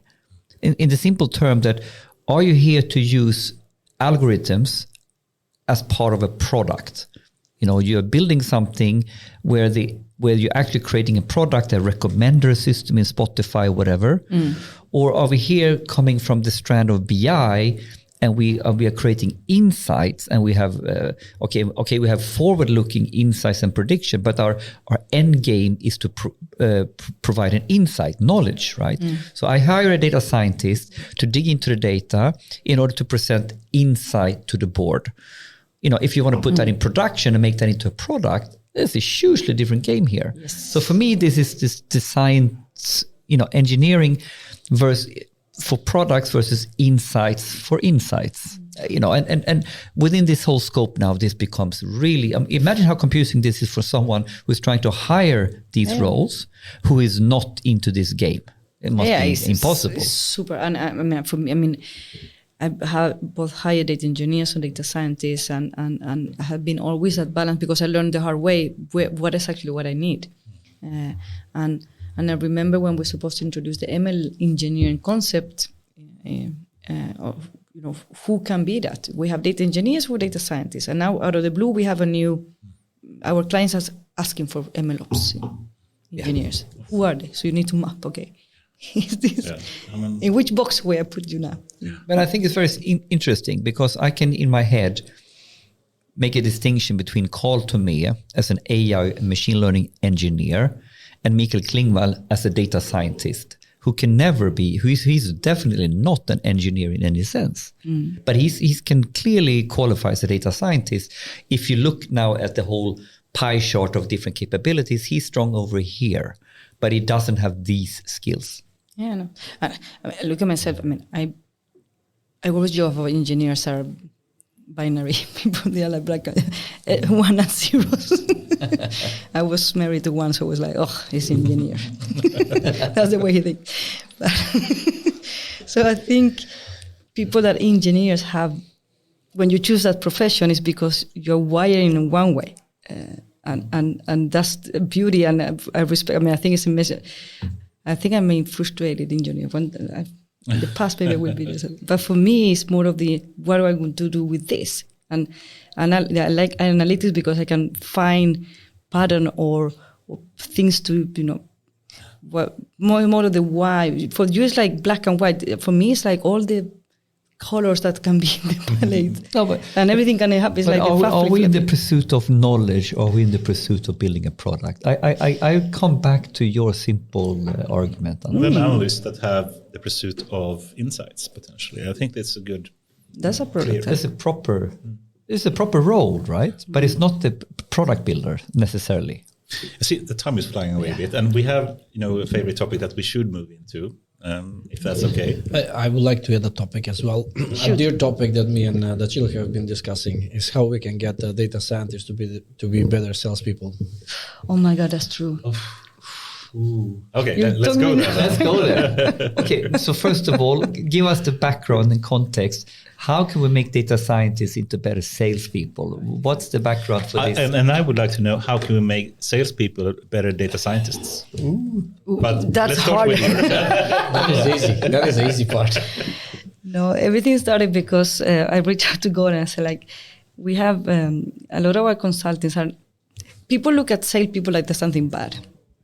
Your sales, and everybody should be a salesperson. We talk about it depends on the type of salesperson, I would say. So the discussion was like, so you have like let's say that you have, hypothetically we're talking about right now. So you have a company and you have 20 data people working for you. They are experts. They are technicians. They are the best in their breed. And now they need to go and work at the client. So partially their job is actually to do a great job for the client. The second part of the job is actually to do a great job and also socializing and therefore also sell, right? Which is basically, you don't have to sell. It's called indirect selling. By actually, representing the company and talking nicely about the company, etc., you open doors so you can sell more, right? There is another aspect. Let's say that you have, so that is one thing. If you have a company, right? That was the first, you have like a person at someone else's organization, how they can actually be better in opening the door for the company. The second one is actually, you have a lot of people that are coming on an interview and they cannot sell themselves. They are presentable, they are technical, they are super great, but somehow it doesn't work. Lacking, right? It doesn't work. And then you have technical sales. Wait, he's putting. Yes, but this is good. And now you have a technical sales. So you have a person that is an engineer that is extremely good, right? His job is to be a pre-sales and a technical sales. And still he cannot sell because every time it's like the client says, like, can you do this? No. Right? Or right, so yes, I can do it in 2 minutes. Yeah, exactly, or something like that. So that was the pretense of the conversation, and then it went somewhere else. But I ask you, can you help people that are not able, because sales is a professional in itself. Yes, amazing. Sure. And I love, sometimes I'm being like, wow, it blew my mind when I say salesperson in action. So how we can, when you study all tech you have, that will be included in your training how to sell. And I would say also, and I agree actually, I mean, sales is important, but I would even try to generalize that and say communication is important. The ability for someone to convince someone of something, rhetorics, is something that I wish, Swedish schools emphasize as much as American schools does. We don't do that in Sweden, and it really shows when you have an American person here speaking about the same thing as a Swedish person. I remember that from the Spotify days. It's very, very clear that you can see someone being able to speak about something in a sales way, in a immediate positive way. And a Swedish person cannot. Convincing way, influencing way, rhetoric, building up an argument, structuring it. But sales, in my view, doesn't necessarily mean, which some people connect it to someone that exaggerates, lie, or gives false promises. I think, for me, one of the top salesperson. Sorry. You're painting a picture that is sort of a cartoon. You're painting a picture 50s. Of a vacuum cleaner salesman in the 1950s, locking your door, trying to get into your room to sell you a vacuum cleaner Electrolux. That's a vacuum cleaner salesperson. What are you talking about? Yeah, but okay, that's stigma. But the interesting thing is that people who doesn't know sales might go to this picture. Yes. So I want to say sales is important, but there are bad salespeople. And sales isn't necessarily about boosting, exaggerating, and giving false promises. I would say one of the best salespeople I've met is an engineer. Kudos to Adam Kave. He was speaking a lot of meetups, etc. The first thing he did when he went up on stage and gave a speech was speak about his mistakes. Said, I've done so many mistakes in my time. I did that mistake. It was the dumbest thing I ever did. I regret it so much. He starts off speaking about all the mistakes he's made. That built confidence from the whole audience to him. He knows he's not lying. He's speaking in very So what you want to say is that there are bad salespeople and good salespeople, and when you mean if I wasn't interrupted all the time, I would be able to explain it. But one of the things that I was talking to Goran about, because I remember the first time I pitched this in my own company, they said, but we're engineers. Yeah, but I don't say that you are becoming, but there's a skill you can learn. There's techniques that you can use. Yes. So see it as a complement and techniques that you didn't know they existed in your, this, it's just learn, it doesn't make the natural, but you can actually have that. I would even emphasize this even more. I would say that, for engineers in general and data scientists or scientists in general, the ability to communicate properly, to sell your idea, to sell what your thinking is one of the most important skills you can have. It's more important than having knowledge about how Databricks works or Snowflake works or Java works or whatnot. If you cannot communicate that idea to whoever you're speaking to, you will not be successful. So I think this ability to communicate and make other people understand you and in that way sell your idea is extremely underestimated. And the one that is good at communicating will be successful as an engineer, as a scientist, as a person in general, I would argue.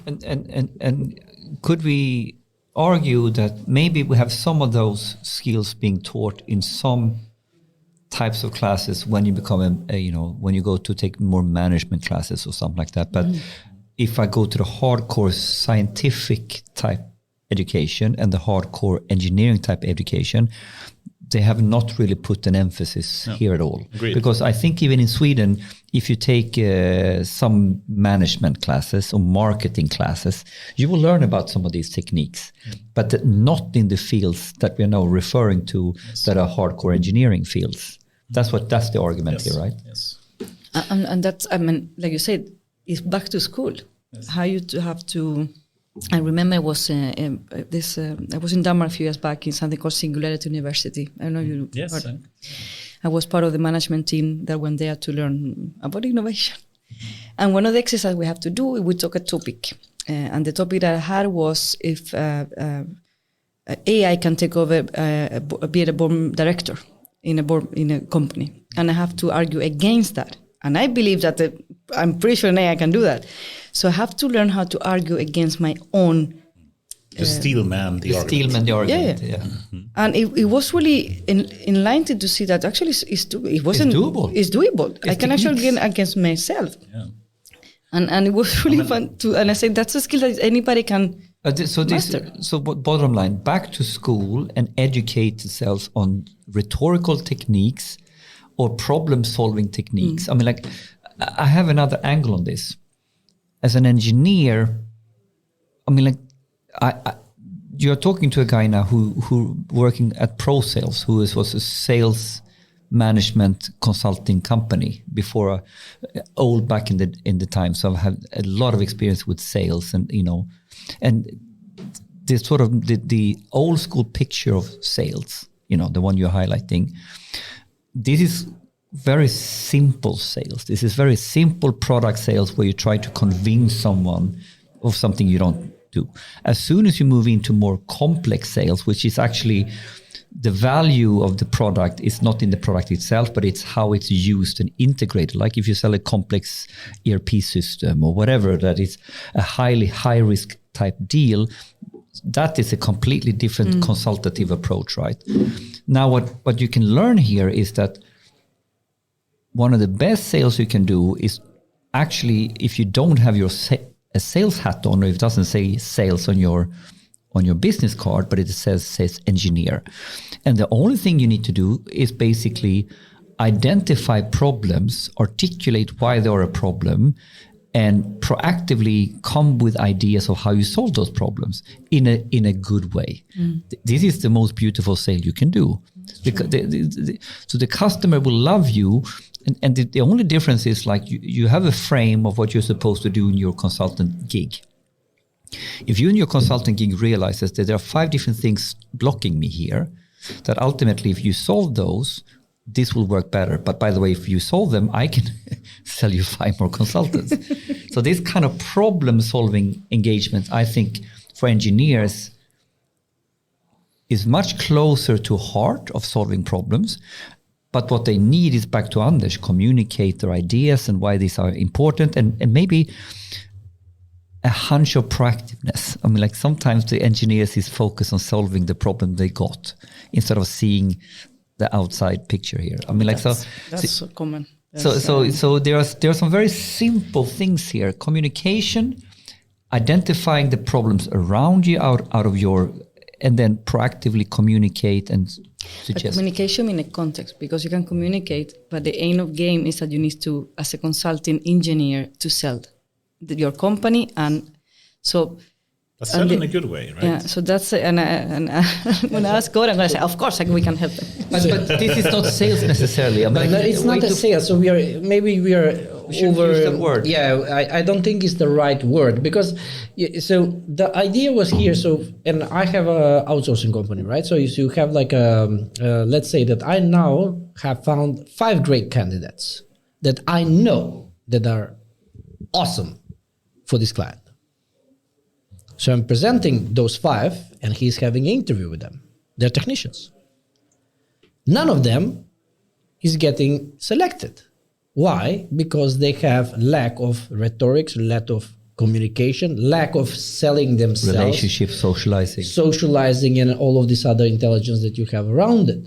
So I don't think that it's negative to give technical people more, education into those fields. So when Dacil came and approached like, hey, do you think this is possible? I think it's, of course it's possible. We create like a training of 2-3 days, and that's it. I mean, people are not media trained. You go to school for that. Your communication team will come to you and say like, okay, now you're going to be media trained, and we're going to tell you what you need to say, how you need to say it, what do you need to wear, how you're going to look. Same thing. That is basically mastering. So in a consultancy business, especially like in this example and etc., it's crucial that you have engineers and technical people that are aware of this art. Yes. Because they are the face, they are the seller. Although they don't need to sell, they are still selling with the way how they look, the way how they talk, the way how they approach the client and everything I've done else. this consulting training program. Back in the days, and this is an anecdote, we work with Berens and Textile Service. So they sell different things of textile, how you can rent clothes for factories, different things. And they basically wanted to have a more sales-oriented customer service. So we built a ladder. This is people sitting in customer service, where we basically focus on, okay, step 1, maturity level 1, be much better at effectively communicating and solving reactively what comes through the door. And then we made like an axis, like how do you take the level of proactivity? So we were teaching them in proactivity. And in this sense, like, okay, what's the next level of proactivity to think outside the box, how you can give them more value? And then the ultimate game, what we taught them was like, actually, when you see they are doing something, I realize now that you have called me 3 times on the same problem. Actually, I see that you probably have the wrong type of contract with us. This problem that occurs now because of this is basically you should probably be on this contract. It's a little bit, But I think, so this can be taught. And I think a lot of people that maybe hearing this podcast are engineers, and they think how I can do it, because I think it's not me only seeing this. Or when I ask you, can we do it? I think the question is how we change this. School is difficult. I guess that's far away when you can do that. You should try still, but it's difficult. But how we can, because I'm still taking this fight. I will actually do it internally with us. But I guess it's a lot of other companies that people that hear our podcast, and I'm there. I cannot do sale myself. So this awesome topic. And if we had any chance of covering some of the topics we were planning to, I think we should move to at least one more. Yes, at least. Awesome. Okay, so from that to something completely different then perhaps. But you have a lot of experience with working with large corporations and enterprises. And there is a lot of enterprises that of course want to go on the digitalization journey and become more data ready and AI ready potentially. If we start the question like, what would you say that the biggest challenges are for a company that is not, digital native? They are more of an analog company, but they want to start a journey. What are the main challenges, you would say? I think I know this is fact. Everybody's saying the same. It sounds really boring, but the strategy, of course, that have to be aligned with the strategy of the company. You cannot have a data strategy that go a totally different way. And with the strategy, I mean a clear vision of what is that, why we need to do that jump. Maybe we're fine where we are, but when C-level people are thinking that we need to digitalize or we need to be data-driven, it's coming from some place. And you need to break it down in, again, things that you can actually change. You cannot change everything. So how do you start? How do you start? So say, okay, for example, the topic about data. Every company has data someplace. And I actually got the question from somebody in London. He said to me, what is the most important thing in AI? And like, data governance. Sounds super boring, but actually it's true. You need to have the data control and know what you have to be able to do whatever you need to do. But if we have little data, but that's better do it now when you have a lot of data than doing later, because later is too late.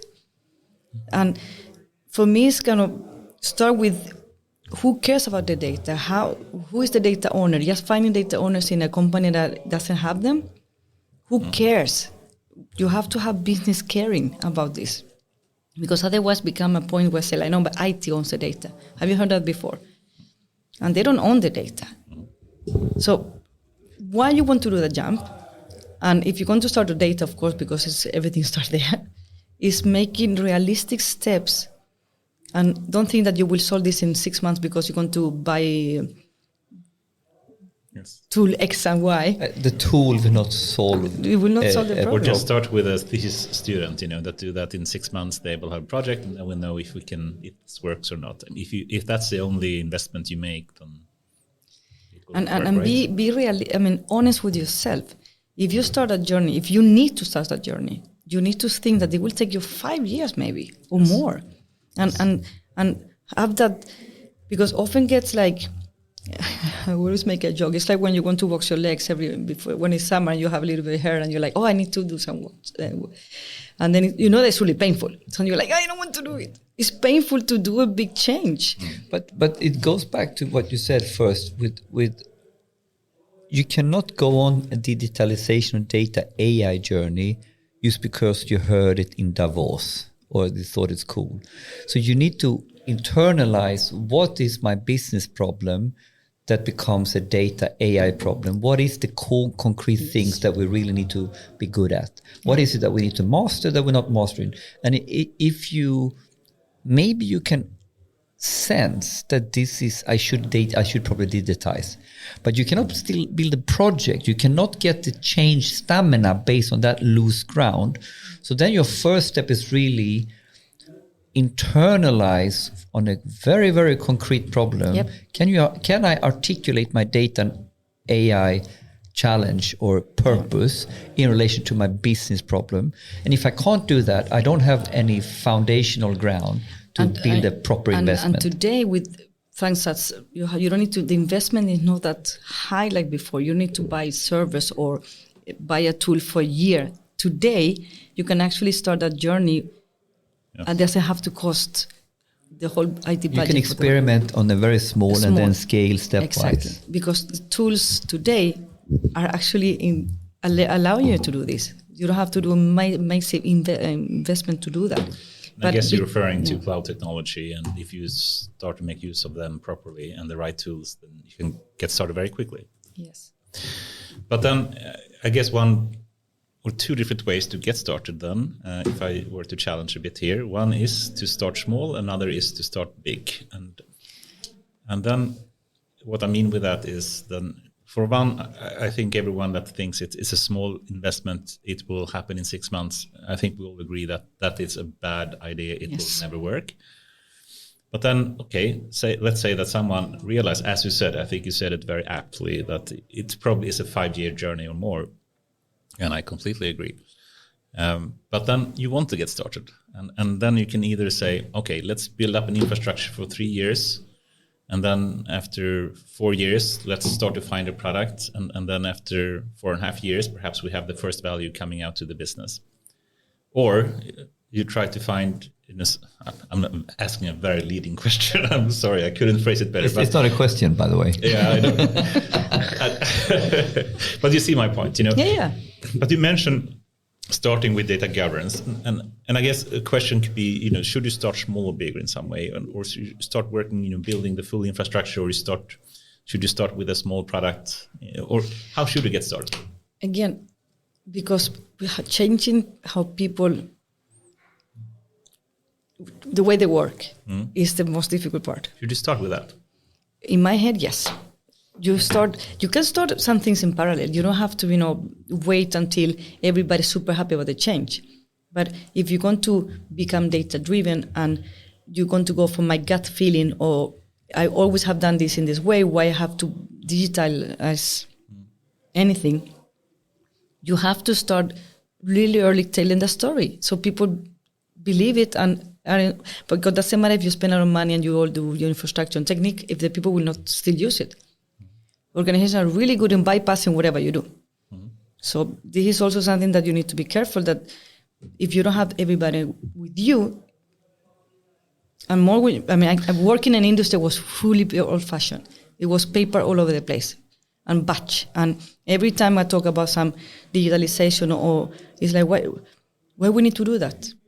Why we need to scan our documents and make it? I have somebody that scan this manually. If I understand you correctly, for one is to build the understanding of the potential of being increasingly data-driven.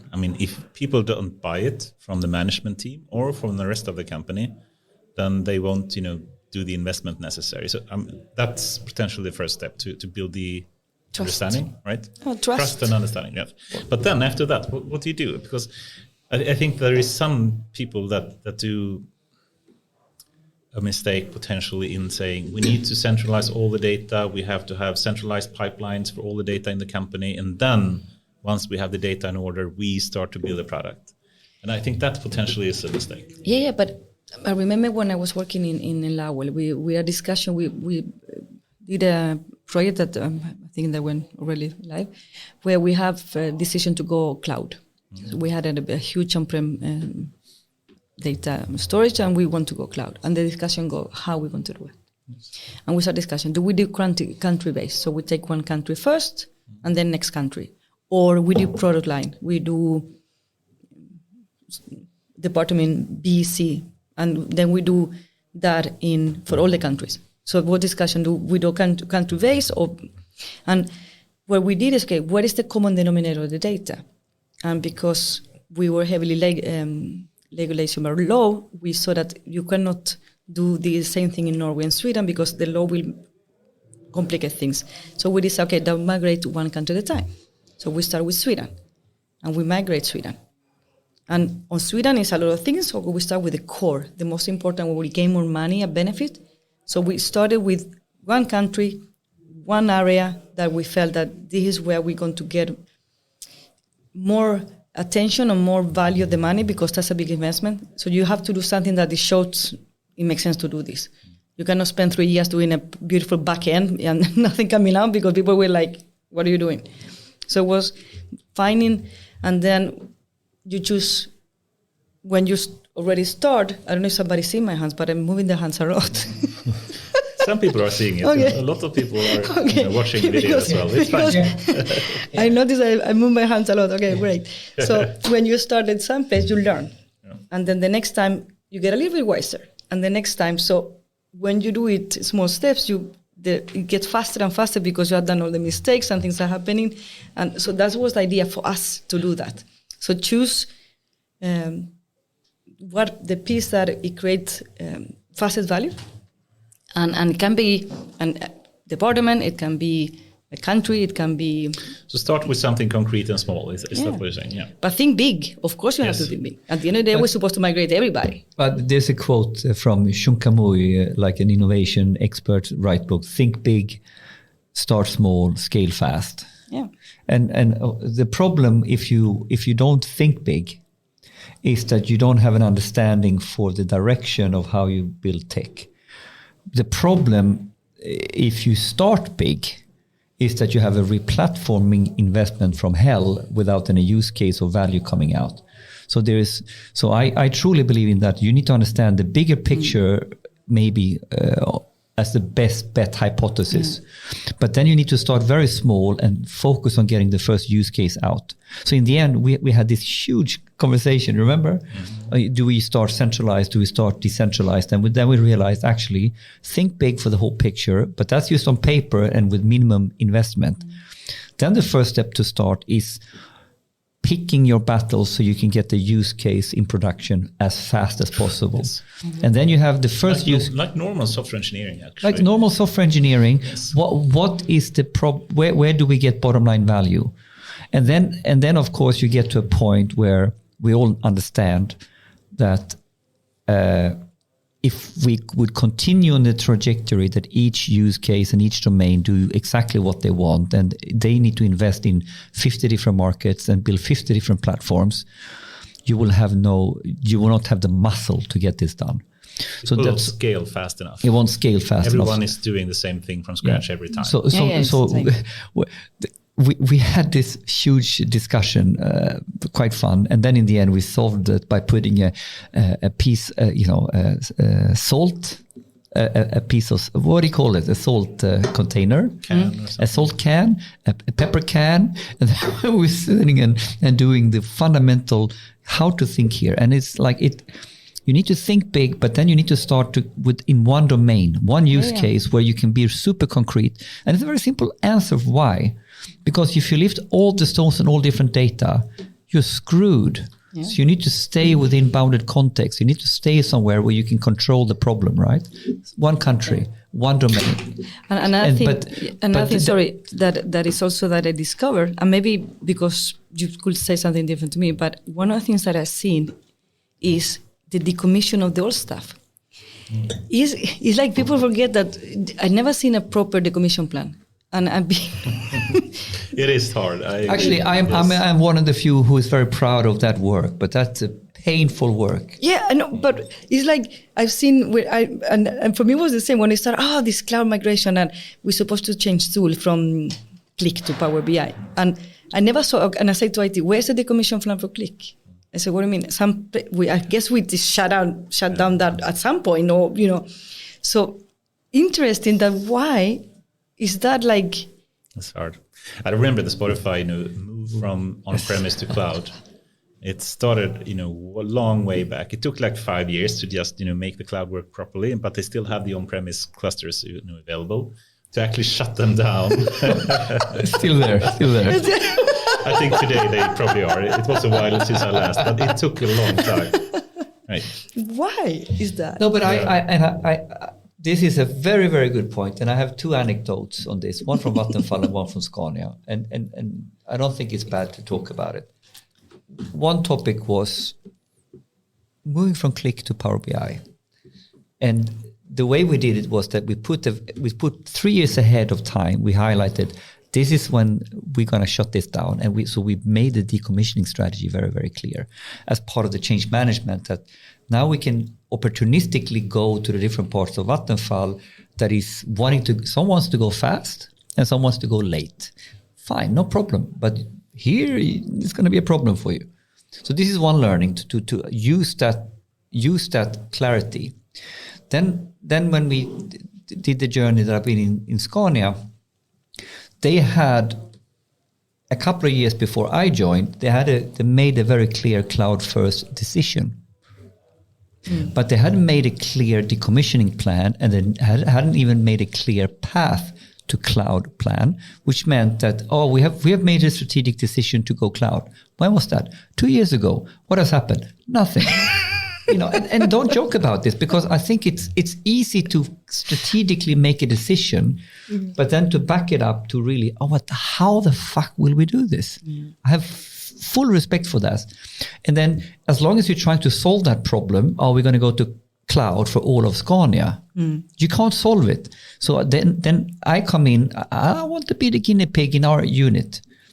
It's not a small unit, but so we now start, because we have a situation where we have other ERP solutions already in something in the cloud. So it makes sense for us that our data should be in the cloud as well. So here now, and then you can sort of build something small, and you can build a pattern around it, and then it goes very fast, right? So when you're trying to do it too big, you get so many dimensions of complexity that you get paralyzed. When I was working in Intron, we replaced SAS with open source. Ooh, that's an interesting one. That was a story. And we decided to make it. I said, okay, fine. We have 6 months to say to SAS that we don't want to renew the subscription. So I said, now we do it. So we have 6 months. Period. Oh, you did that before you actually had it working? Yeah, because I'm tired of talking. We were sitting and talking how to do this, and my data scientists had a lot of ideas, but now we do it. So we have actually 6 months to fix it. And I actually did it. You did it? Yeah, because some people were better than the stress. I noticed. No, but it's to create. So actually, oh my God. It's crazy, but it's actually a valid point that, sometimes we need to put the compelling event. We need to put down something that we can work against, because when you say 6 months, if there's anything we learn, during pandemics or whatnot, is if you have your back against the wall, you will be able to fix it. Hallelujah. Right? That is my point. So I don't understand why it's so much discussion about this is going to be so difficult. So if you start with this strain of thought, if we don't have any option today and we have to do it now, can we start working? How do we do it? Yes. And people, you will see immediately within a month or 2 or 3, this will be done. Yeah, because when the politics comes in. No, and this is so important, because it sounds crazy when someone puts down, we're going to go from SaaS to open source in 6 months. But as soon as you say that, you can work backwards. What does that really mean? Exactly. Because, that's what we did. Because if I have 6 months, then I'm going to define the change in this way. If you give me 10 years, I can define the change in a different way. But not until someone puts the foot down and says, okay, let's do what we can in 6, So if everything is moving, that's another way of putting it. If everything is moving, we coulda, woulda, shoulda, and you can argue forever. But then you say, okay, now this is fixed. Yeah. Let's work against that. What happens then? And then you need to scope out. That's the most interesting part, because we have to remove all that wasn't necessary. Exactly. We were forced to, because on all the discussion, we have to do this. There was so many, and like you say, I remember every time I meet people or departments that say, but it's so difficult. Okay, but what we do, we sit down and cry. We need to start. It doesn't matter, if we never start, it will not get less difficult just because we don't start it. But let's summarize some key learnings here. Think big, start small, start with a use case, go there, and then ultimately, in order to get scale, you need to work on the central shared technology. Hub. Put down some clear deadlines, clear decommissioning, clear stuff. Not because it's it will sound crazy, but it gives you something to work against in order to understand what you can scope in and scope out. If everything is moving, it's a red wine discussion. It's not the proper business. We can have red wine and we can talk forever. I never heard it before. I love it. No, but the clear decommission deadline. If this is happening this day, how would we do it then? Exactly. Not bad. Awesome. Okay, so we have different ways to get started. And we have spoken about a number of interesting examples here. And then let's say it's successful. You made these kind of first use cases work. And you start to see, actually we can find some value from this. And you want to start scaling up. What do you do? So how do you scale up from the single or a few use cases to the tens or the hundreds of use cases? Do you have any thoughts about that? Yeah, that actually I have. In that case, when we replaced SaaS to open source, we figured out we forgot some things. Like I always call this factory mode. You need. It sounds boring. So the idea when we started doing our machine learning is to go in factory mode. So whatever you do have to be productive, and you can leave it because somebody else would take care of that.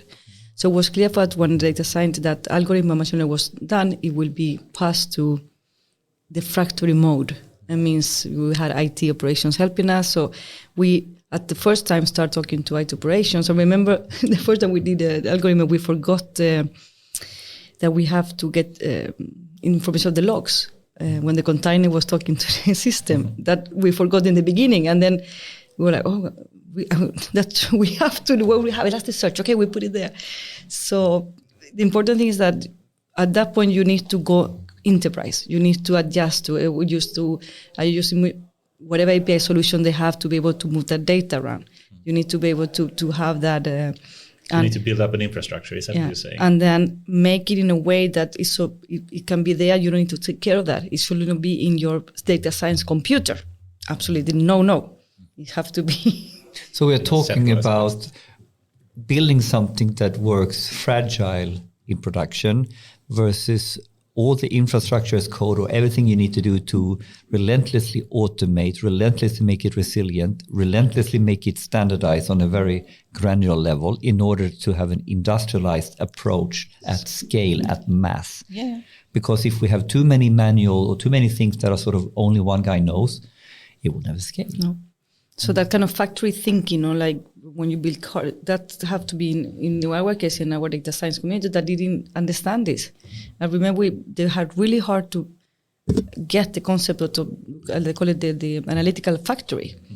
And we started joking about it. I don't know if Jimmy's listened to it, but we call him the factory director. So he was close to buy him a hat. Because he was responsible, he was the factory director.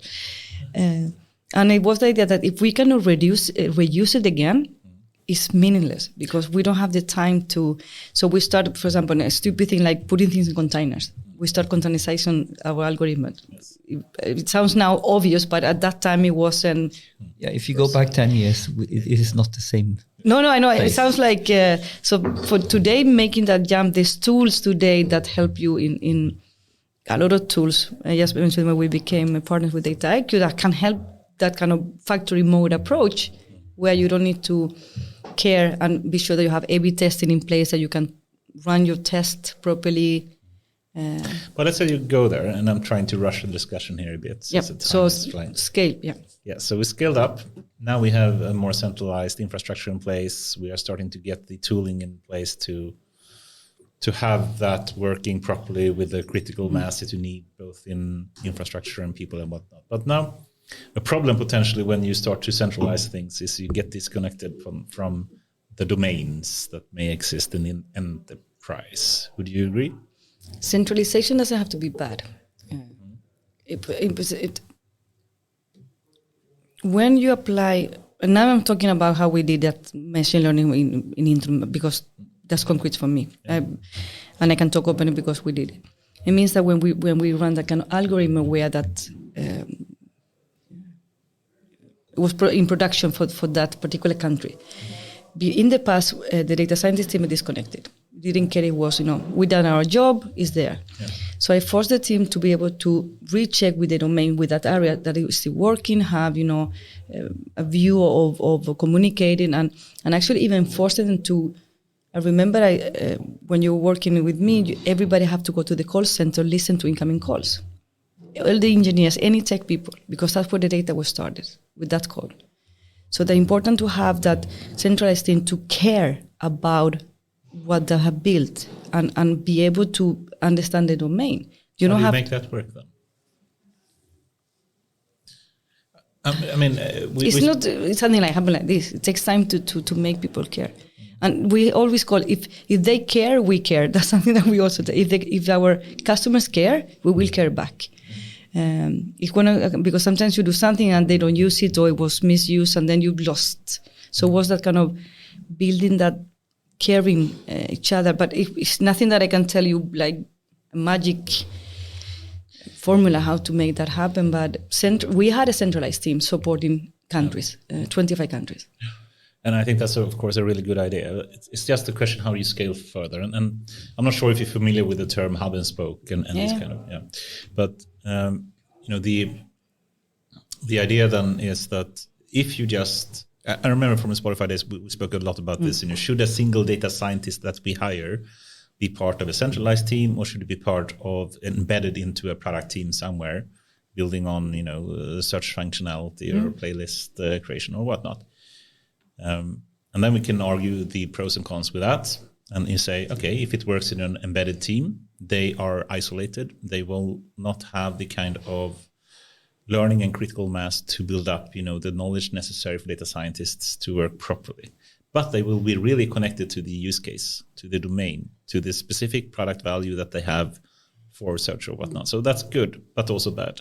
Yeah. If you just have centralized and a centralized team of data scientists, they don't understand really the everyday working of search or playlist creation or metadata management or whatnot. So there are pros and cons with both.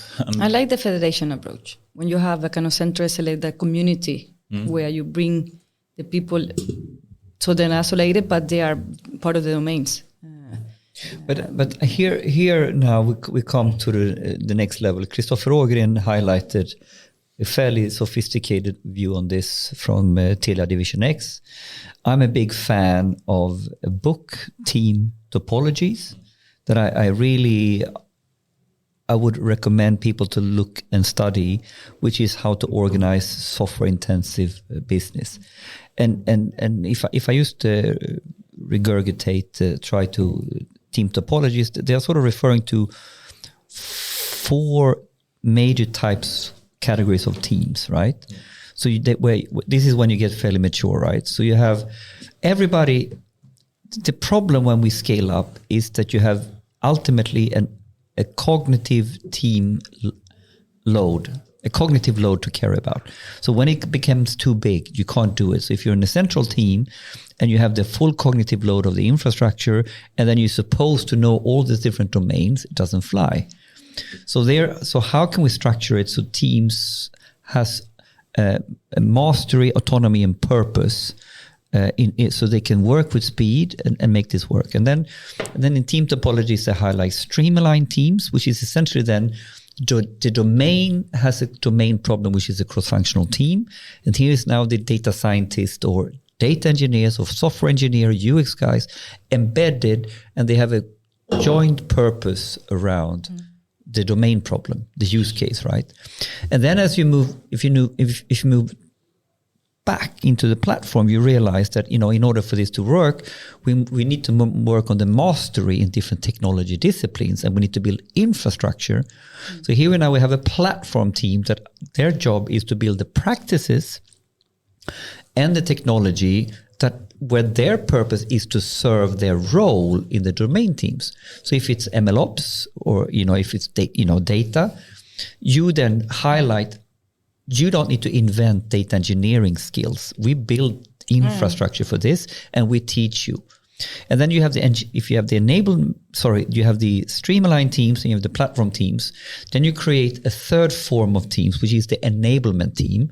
The enablement team is basically the platform guys helping the domain teams to use and master the latest techniques, sort of thing. So 3 different styles of purposes. And then the 4th style of purpose is what they call a complex subsystem. So, an ERP system to the left or an old fucking legacy system, someone needs to know COBOL. So we have a COBOL team that deals with that. And I find that kind of understanding of how we have the fundamental objective of managing cognitive load and trying to minimize the different interfaces and who we work with. Do you see what I mean? One thing I love that I always try to implement in the organizations I work is something called initiative-driven organization. I don't like to have back the boxes, because if you say you only can do this, you're a data scientist, you know the domain. So what we created, and again, to help the organization to visualize this, we created something called initiative-driven organization. So it was me, and then I have all the skills in a list of all the people they had, a lot of the photos of everybody there. But when you ask us to help you, we'll see who you get. It's not be Kali all the time. So the whole organization, we remove, it was a data engineer, data scientist, you don't need to care about it. So for us, the organization reshape depending on what initiative we were working on. Are you speaking about innovation now? Because don't jump the gun there. We have a topic here. No, but this is how my organization, instead of doing centralized. So when we decentralize, we centralized the team, but we created in a way that it was changing depending on what we were doing. So that's what we call it initiative-driven organization. So that's the way we could scale, to be able to move people around and allow them to... So you have an agile way of organizing the people then basically. So based on the initiatives you do have, you quickly, in a flexible way, move around. Yeah, that's what I did. And it worked really good. And people were happy. And I, to challenge that should work. It really also depends if you're in innovation and they're developing a new initiative pops up, or when you get to a stable state, or if you have a lot of core products some of these initiatives becomes very stable in the end, I would assume, because there is ultimately an operations of a product or a service that goes on. I never saw it, but I guess. because the initiative that makes sense to me in a certain stage. But when something is in large scale production and needs operations and continuous improvement, it's a different flavor. I mean, like I can imagine how Spotify, how this model has changed many, many times because the animal changed during the journey. Yeah, of course. And again, you need to have, at some point when our factory was up and running, a lot of the tasks were done by the ops teams. Yeah. So it wasn't nothing that the data scientist team and the engineer were taking care. So it became clear what it was. We made it happen, and we had an amazing team making it work, taking care of the factory. I think that's a really interesting idea, and I think a lot of people should understand the ability to quickly adapt to the skills that you need as either like the maturity of a certain product evolves. Because in the beginning, you will have certain requirements and skills. As you start to develop it, it will change. Yeah. And to adapt with that is an important thing, right? Yeah. But just to finish off the last topic, and we spoke a bit about, what are the main challenges and how also to scale potentially the more, data-driven transformation in large organizations. And we said basically, okay, start small. Then, start to build up some hub, some kind of centralized structure that do have both the infrastructure and the people skills with critical mass. Yes. But just to finish that off, I think, potentially what you said also is that, and what you said about streamlined teams is that when you have a hub, you can start create these streamlined teams, right? But I think the danger in a lot of companies make that mistakes is you move too quickly to these kind of teams that doesn't have a hub to rely on. Exactly. Or they just do a lot of spokes or a lot of streamlined teams without having a centralized team, and then everyone is recreating everything, they're not reusing anything and building on some kind of standardized structure. Yeah. Would you agree? Yeah, because they don't know what's going on. Yes. And again, back to the communication, there's something also that when you go inside the consulting in a company, and this happened before, you talk with the one stakeholder. We have some engineers working in one department. And then I start conversation with another department. It's like, wait a minute. I have people doing exactly the same in this department. What do you mean? You should talk to each other. You know what? There are a number in Sweden, we have a number of AI initiatives to simply help companies try to get started with AI. And we have that in public sector and in private sector as well. And it's surprising when you speak to these companies how everyone is doing the same thing. Everyone is creating the same thing from scratch. Yeah. And if we simply collaborated not only within organization but also between, imagine the muscle is there, but it's a little bit like we cannot pull the muscle into and something that builds muscle. We are using our energy, but this interest. I was in the Mobile World Congress in Barcelona in February, And I don't know if you've been there. I heard about this. Barcelona, I love. But this mobile phone congress in Barcelona has been there for 15, 20 years. And it's the most crazy, most important event for the telco industry. Yeah, and not only telco. That was I was so impressed about how much data and AI was going on everywhere. Anyway, they have a big, one of the halls is, they call it 4 years from now, where all the new startup, they have 350 startup companies with a small booth in line like this, like huge. And you start working there and from different countries. It was like all over the place. And I'm like, that one we have in Sweden that I heard before. So it's so interesting when you go to any country where, and the good thing is that I guess they learn a lot from each other. Half of them will disappear, I'm pretty sure. But it was so interesting to see how many ideas that I thought it was to do a startup. If you just look around a little bit more, you will see that it was happening. Right? But it was incredible. If you have the opportunity, go there. It's not only telco. And speaking about startups, perhaps we could move to another topic. And that would basically be, we spoke a bit about innovation before, and startups, of course, are great in creating innovation or inventions, depending on what you want, or perhaps not diffusion that much, but at least you can if you scale up properly.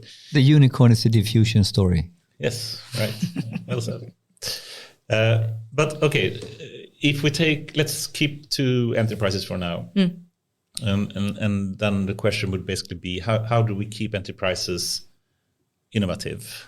And then, given all these startups that you saw at the World Congress in Barcelona, how can an enterprise keep competitive and keep an innovative in a good way? Should innovation, for example, be a separate unit that is doing that? Should innovation be part of the normal streamlined teams or the centralized teams? How should they, keep being innovative, you would say? Again, some companies choose to actually, you have an example like Volvo. The innovation happen in somebody else, your backyard or whatever you call it.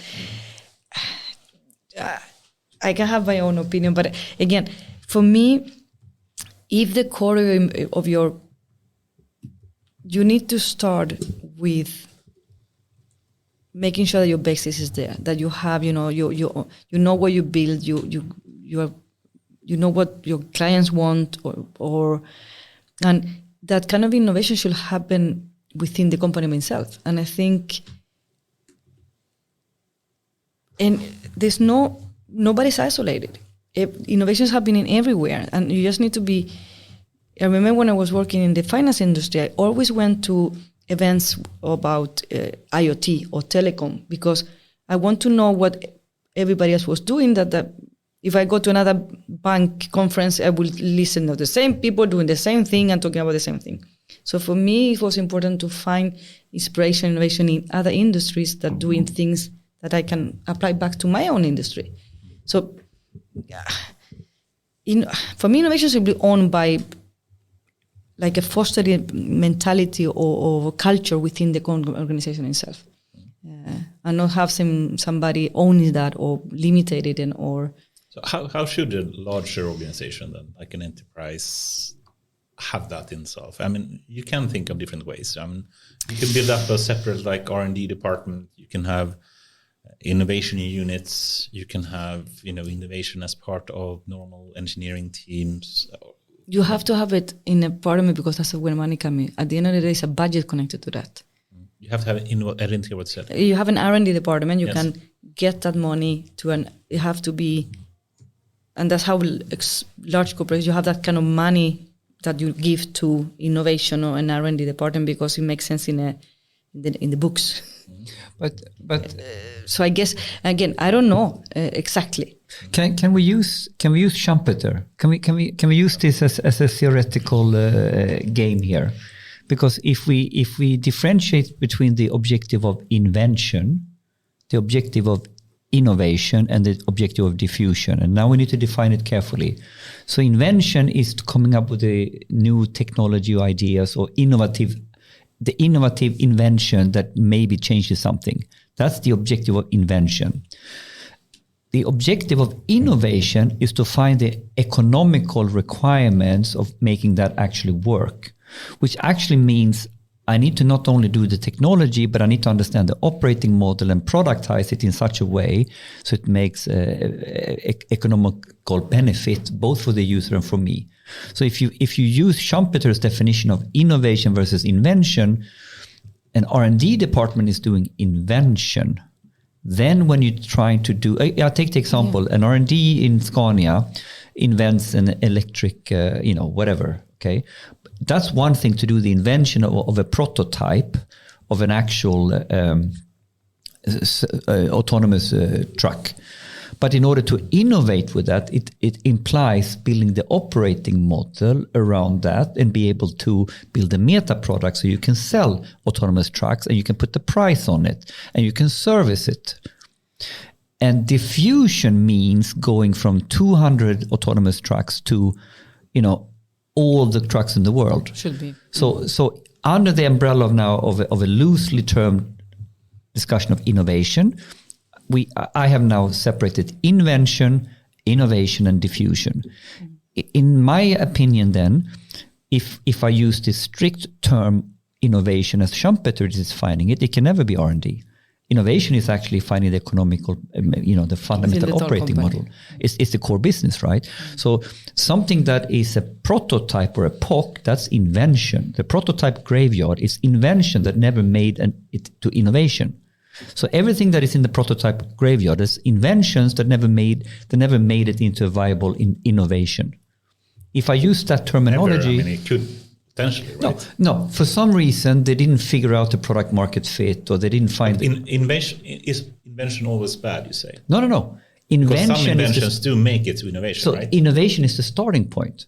You said innovation, but you mean invention, right? Invention is the starting point. Yes, and then this is a great invention, but it's this Shindugu invention, a crazy, idiotic thing that you cannot sell or you cannot make use of. So innovation should happen in the streamline teams or in the normal product teams or streamline teams and so on, right? If I follow this definition from Schumpeter, who defines this model, then I would argue should this. Invention happen then potentially, or what do you think? I have my own idea, but I'm waiting for you. No, but I like the way you make it. But it's not me making this. No, but I mean, I'm trying to but follow a model here to make sense of this, because this is hard. It's super hard, and often in companies where you have that, when you want to that jump where you have that a lot of, like you said, some innovation doesn't bring value anyway. It's really good ideas, but that doesn't make sense. And you don't want to kill that because of maybe 100 ideas, one will happen and will bring that. So I don't know. Let me give a short question. I think I have my own idea about this, and it's a hybrid approach, as everything should be. It's a balance between things. I think, of course, innovation should happen in the streamlined teams. It basically means that if you have some team, they usually have some product that they're working with. Let's take an example, the search functionality of Spotify or whatnot. Now, they should be continuously innovating and trying out different things in a failing fast kind of mode to make sure that their product as it is today continues to improve. That should be a normal thing of the way they work. That said, how do you find innovations. Innovations. How do you find innovation that is not connected to the product they connected to? So if a team is connected to a certain product, can they really make innovations that is not connected to the product? I think not. Mm-hmm. So you think that way. Yeah. Then it needs to be something else that complements the innovations happening connected to a product. That is basically the R&D department then, that is disconnected from product development. And I think it is actually needs to be disconnected. And it will also do a lot of inventions that will fail. Yes, of course. And it needs to be that way. Otherwise, you won't find the 1 of the 10 of the inventions that do work, that is not connected to the existing products that you have. Some people even say, it's a researcher in Uppsala University in innovation that basically says all innovation happens outside of the mainstream use cases. I don't really agree perfectly but with this. This one, are we talking about improvement or disruptive innovations that drastically changes the game? I guess more disruptive then.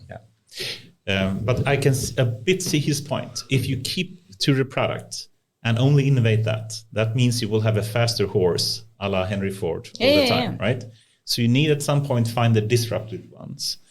That one that really change, and get you out of the Kodak moment and staying with the analog cameras all the time. And that, I think, is why you need a hybrid approach, both a separate R&D department and innovation R&D happening inside the existing teams. But that's why it's useful to separate the definition of invention versus innovation, because that means what I'm trying to get here is that inventions can happen in the Streamline team as well. Yeah, and they should. There should be a lot of failed inventions. Yeah, there can be inventions in Streamline teams, but what you are highlighting also with the extreme disruptive inventions, you don't know it's an innovation.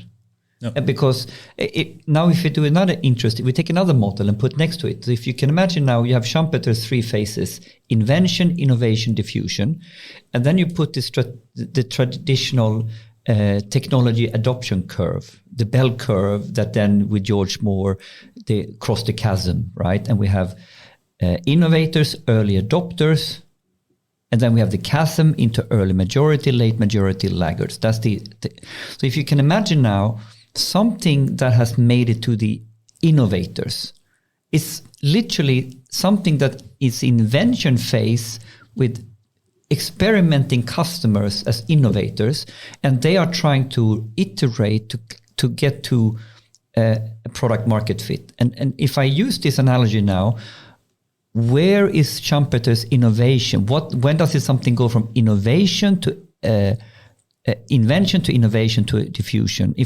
I think if you lay them next to each other, as long as you are with early innovators, you are literally in co-creation space trying to see if an invention flies. And then you get to early adopters. You're moving into this is kind of, we can build a business model on this. Diffusion is really crossing the chasm to not until you really understood something, you have diffusion, you have something that can really scale up. Which I think is now really interesting to understand that we need both. Yes. And it's a little bit like we did a project with the client, not far away, and we supposed to. They need to have check whether every time they have delivery of stuff on the warehouse, it took time to take into the shelves, and they didn't understand why. So we created an IoT thingy that make that. But what happened is we realized that due to we did that data coming in, we saw different things happening in the factory floor, and it created new ideas that allow us to, and that's because this client was open for that. Wait, we did this for this purpose. Out of the blue, we get something totally different, and we okay with that, and we can actually and have that kind of mindset that it's okay that maybe we fail in what the original idea was, but wait a minute, it was something else much better. And if you don't have companies that give you that, that margin of error to be able to. Because again, at the end of the day, it's about money that you have to invest in something that you don't know if you're going to get a value. But there's no lot of money in the world. So having a healthy mindset of how innovation will happen and when will it happen. Just because you decided that will happen tomorrow, maybe we'll not do it. And I think a lot of companies are afraid of, teams are afraid to be innovative because they don't know if they can. Where's the ROI? Where's my return on invest? So as long as a lot of pressure on getting money out of whatever innovations you have, it will make people afraid to think outside the box. But this is really important also to answer the question if we need an R&D team and all that. This is going on this topic because in order to have innovation, you need to have experimentation. Okay, if you are running an operations, a product team, which is super efficient and now super lean, so there is really no slack. There is no redundancy in order to do real innovation. then you have a problem, right? And traditionally in large organization, we have identified this problem, and then we have instigated an R&D team. So it also means that if you think you're going to run disruptive innovation in the core business, it means a shitload of slack or redundancy for them to do that, and most people don't have that. So I think you can. I mean, if you heard about the Amazon kind of innovation approach that they have, they really want to have innovation happening throughout the company, not in a centralized way. I think you need to have both. They do have both centralized research team as well, so it's wrong to say they have big bets where they go nuts on the side.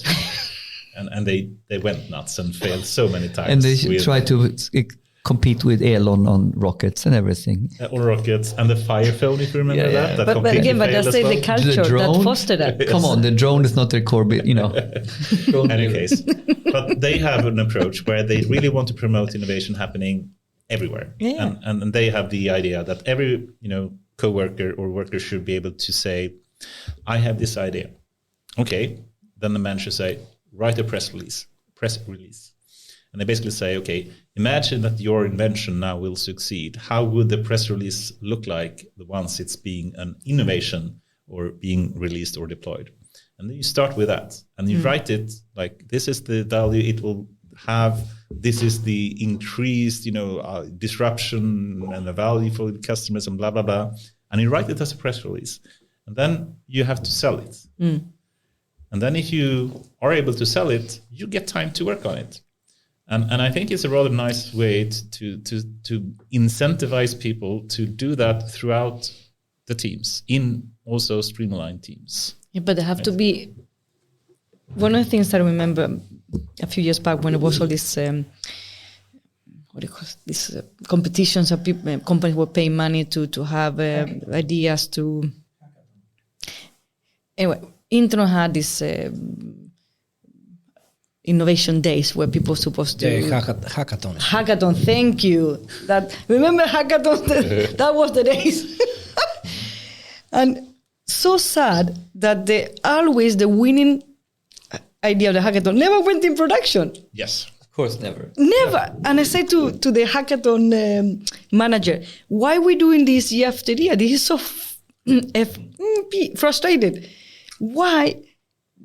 They kill innovation. People will not go the hackathon because it never go in production. So don't choose the one is more fancy, have the best presentation. Use the one that actually can make in production. But I mean, oh my God, it was like... Don't get me started on hackathons. I'm also biting my tongue here as well. You remember the first one that we had when Corona came in? And then there was like a national one, and there was like thousands of people there. I've been a judge on one of these hackathons. I've been a judge in one of these hackathons, one of the big ones we have in Sweden, and it's fantastic. So don't take me wrong, but it's the difference between inventions or innovation theater. There's articles written, all right, we do this, but they have no chance of making it into production. So this is also a tricky one when you have R&D to the side. And you have done a great invention, but the leap to get it into innovation or understanding how to operate it's huge, right? Anyway. The time is flying away here. And I saw that as well. And we away for a long time. I know. So trying to come to some closing topics, and we usually try to end a bit more with philosophical topics. Wait, I want to put a middle bridge before you end. I had some philosophy. Okay, but continue. Just watch this. Okay, so let's see if we can put this on. Do you know what is this, right? Have you seen this?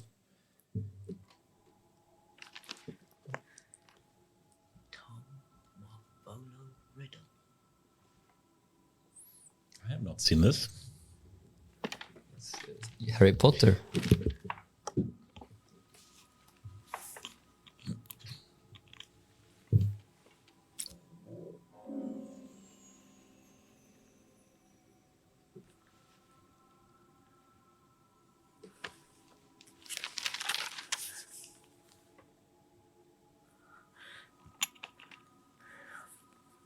My name is Harry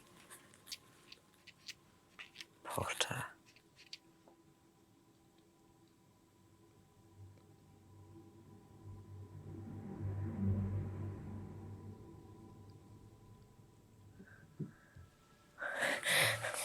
Is it the first ChatGPT? Yes. So, Tom Riddle is ChatGPT. That is the point of the entire thing. Oh, but awesome. That's a perfect bridge to my next So I was explaining to my daughter, so like, let me tell you about this ChatGPT. So like, okay. So basically, this is like when Harry is asking, like, writing things in a Tom Riddler's diary, and he's answering back, so like, exactly what it is. Oh my God. A black book. Black book instead of a black box. I like it. Okay, but continuing on generative AI and of course ChatGPT and all the explosion that happened, in large language models and whatnot these recent months at least. But although from a research point of view, of course, it's been going on for many years. And I in my view at least, the generative AI is basically not replacing the old type of AI methods. You have deep learning still, you have traditional machine learning with structured data, you still have rule-based approaches you can do, but it adds up new use cases, new abilities to use AI that wasn't possible before. What do you think, if we want to have a company that say, because I literally get this question quite often, we have to start using generative AI.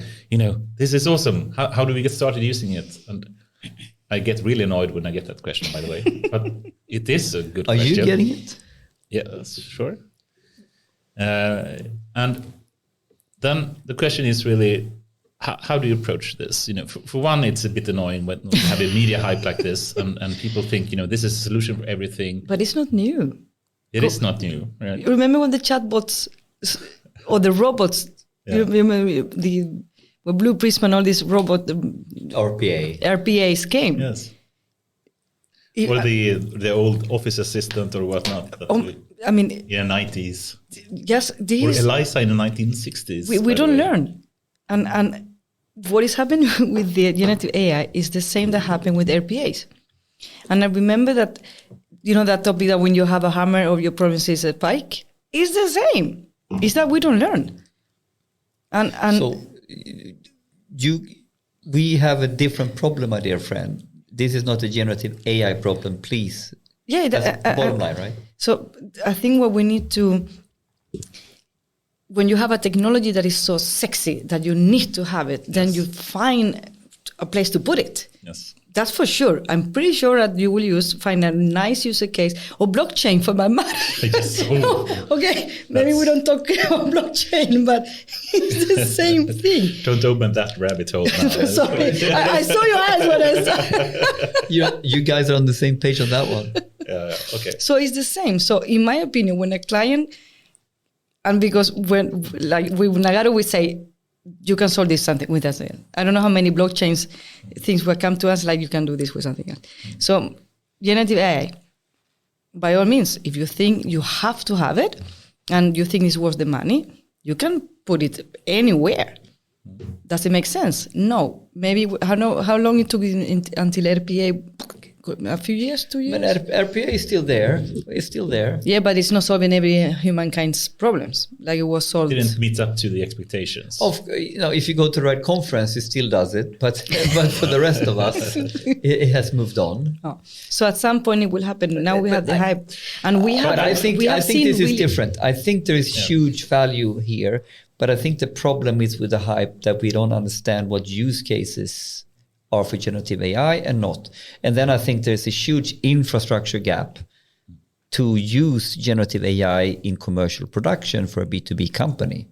Yes. It's one thing that we sit and I can have predictive use case as an individual now writing my emails, but doing something commercially robust, resilient. And all the regulations and oh my God, it's... So people understand the gap. There's a middleware gap here. What do you think? Sorry. Some user case is amazing.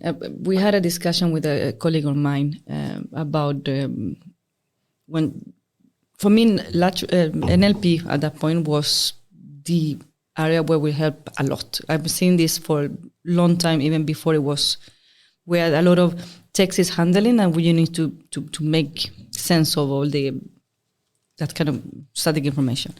But say, for example, you have in a lot of documentation that is still in paper in an industry, an old-fashioned industry. And the head of mechanics knows how to solve any problem because they have a book with some cafes things on. And so imagine that you can take all that text, not the internet text. So you scan all this information and make it assistant to learn. So next time you don't need to ask Kale because you can ask, how do I fix problem X specific? And you have all that knowledge in paper that you can actually create an internal ChatGPT for your mechanical engineer in the floor. Yes.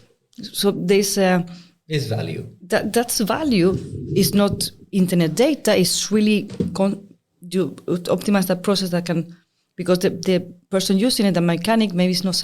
You need to speak to that mechanic like a human being. You have to explain it like it was Kale explaining to him how to fix that particular problem. No, but if you dissect that problem now, okay, the large language models and everything like that will make your service more linguistically fluent, so you can speak normally to it, and some guy who's not a computer literate can just talk to it and get the answer. But in reality, what you're highlighting now, we need to do the second part of this engineering, which is taking all the different text, which is our text, has nothing to do with the large language models, and we now need to contextualize what we're doing in relation to that. So here now is like, what is really the language model, that makes us linguistically fluent, and what is the underlying use case or problem of the engineering service handbook. But without the language model, you never have sense to digitalize all the data, all that information, because it didn't make sense. You would not be able to respond in the way that you need it. No. So what you're saying is, before we had the understood what we could do with generative AI, used to digitize all that old data wouldn't have given us any way of searching it or discussing it or relating to it. But by putting them together, we have something interesting going. Exactly. Okay, I get it. So you of course, you can have digitized that data ages ago, but it didn't make sense because it was not able to. We couldn't really do anything useful with it. And the end users of that information are not people that know how to search or they know how to. So it often in my head, the searchability of data is the issue in a lot of companies. When you just look at your Confluence pages where you have a lot of data, you can, if you don't spell it right, forget it. We still have a lot of issues where it's difficult to ask. I don't know how to ask a question, or I don't know how to Google properly to get what I get. We still have. You need to be almost an expert to how to ask something to get a response. But the new technology allow anybody to ask a question and get a good answer back. So you don't need to be an expert in. You remember the first time we were chatting? You have to have all the commands, and I remember now, but it was like you have to have things to be able to get the search. And now for me, that kind of able to process data makes other end users that they didn't have it before. People from the, I don't know, data driven. I don't know if it makes sense to.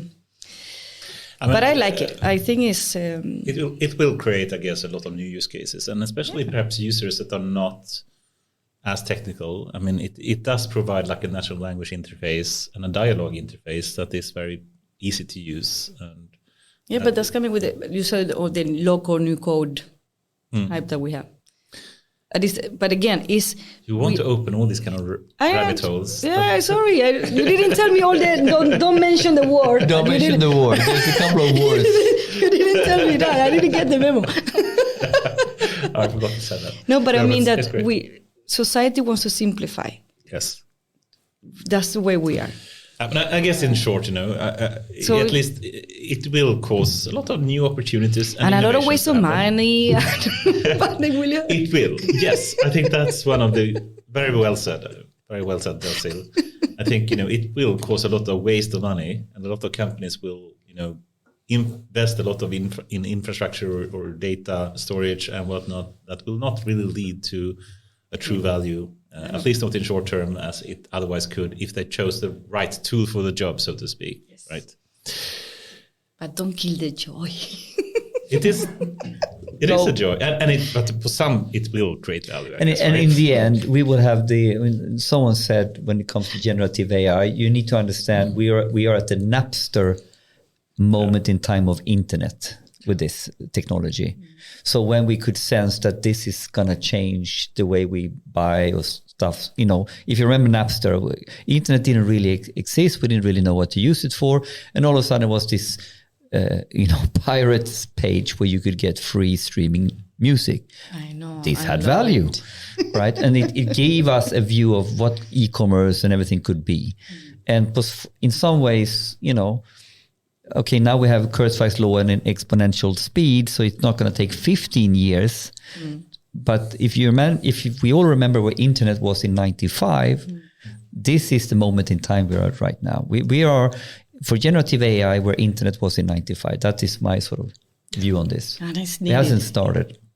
I believe if it makes sense. Or everything that pop-ups here and there, I do love it. I think make my life so much easier. And I'm super lazy, so it helps me a lot. But I think also it's good. I mean, for me, it made me a bit frustrated to begin with because, at least as a researcher, I mean, we can see the underlying technology and inventions that are succeeding did exist for a long while back, but they had the innovation happening now very recently where they really made mainstream. I like this rhetoric. It works. Yes. It actually works. You influenced me. I mean, it's you teaching us here, Henrik. It works. It's good.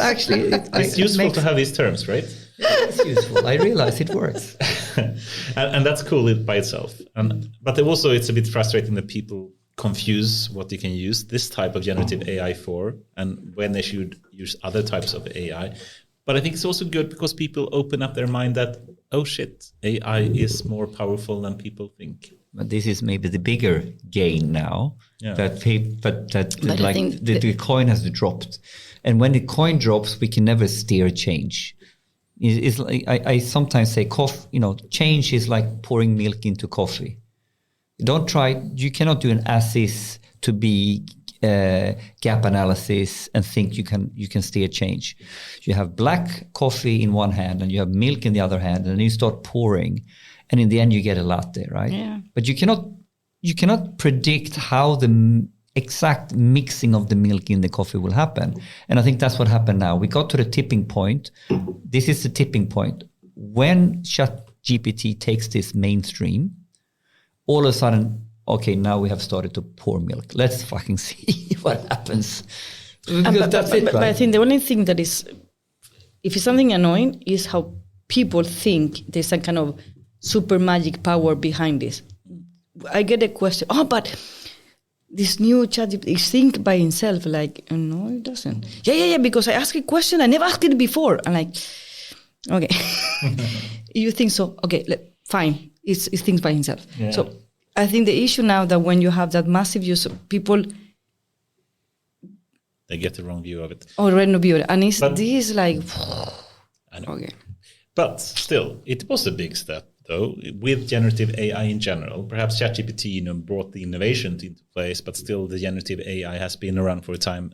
But still it opened up, I think, in a rather impressive way, new ways to build AI systems.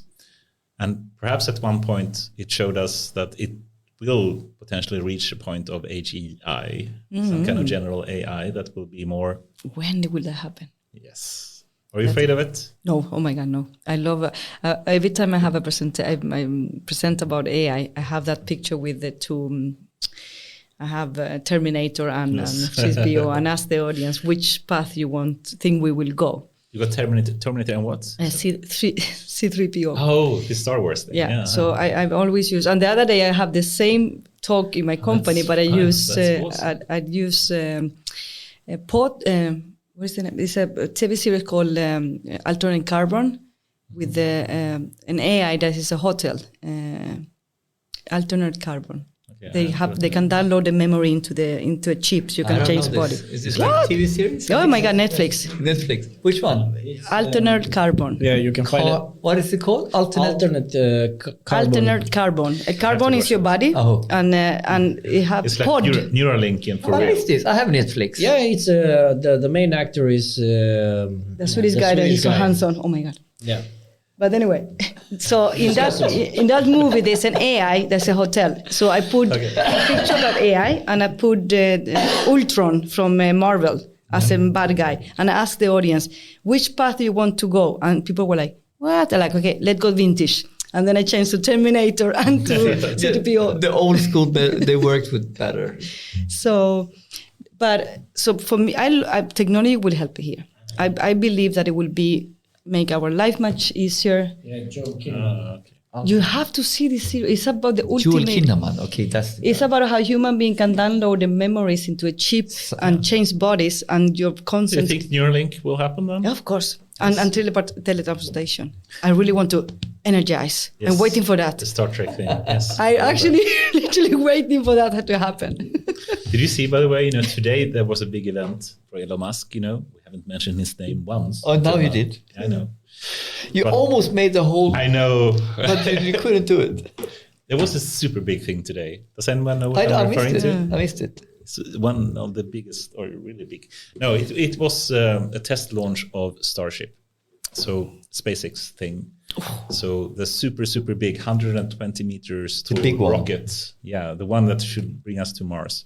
The one that took in the news yesterday about we're going to have a Swedish astronaut. No, Astronaut? not No, the no. same. Okay. But it was, they've been planning for this for a long time. They were planning to do it on Monday. Now they did it today, right before we had this podcast. Why you didn't invite me? It was, without any humans in it, I can tell you. So it's completely automated. But it went up and it actually lifted off. And it went up to 38 kilometers and then it blew up. Nice kaboom. On purpose. Not on purpose, no. That's a lot of money. but it was surprisingly successful anyway, that they made it lift off. That was a big success. And then it didn't, it's supposed to land again, but that failed. But still, that they, that's one. Oh, they turned it negative, but it actually, it was a really. So please explain what was positive. It's fireworks, This is Anders explaining his success. Yeah, but This is what Vasa. Success. So the king Vasa, like in the 1500s, putting the ship into the sea and then it sails for 300 meters and then it sinks. Is like, you see, it was successful. We will have a museum about this and But this is a really, it is a success. This is the most joke. No, but But it is a success. It's a super big thing. It's the biggest rocket ever built. But it didn't fly. What do you mean? It just lifted 300. They could have thrown it from a crane. It was a really, really far. It almost made it into orbit. almost.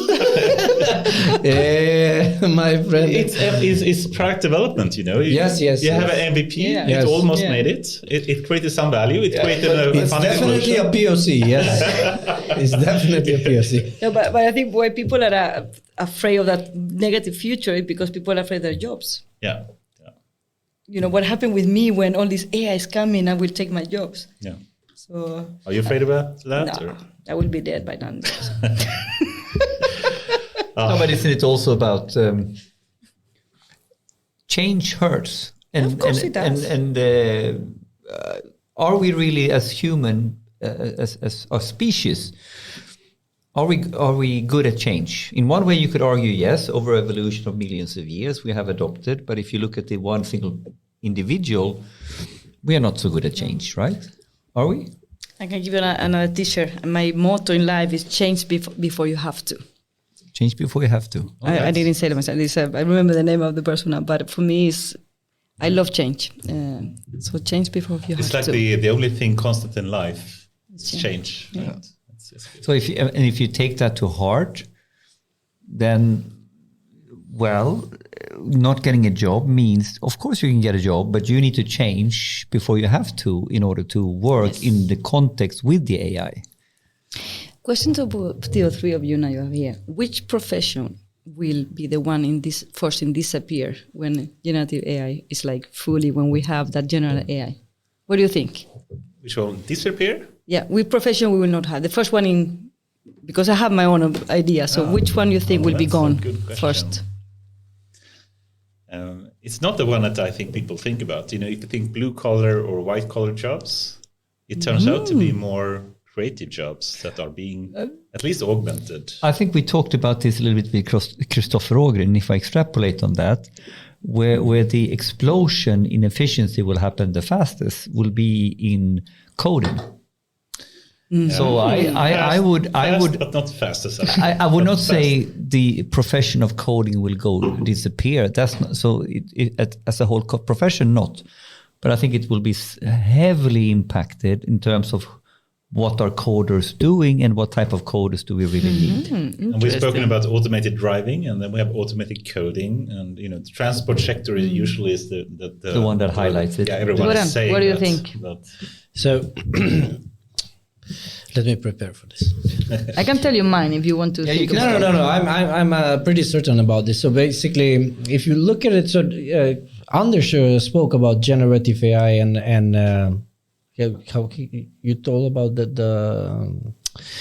you're saying that the old traditional no. So basically, I spoke with ChatGPT about this. Actually, aka Tom Riddler.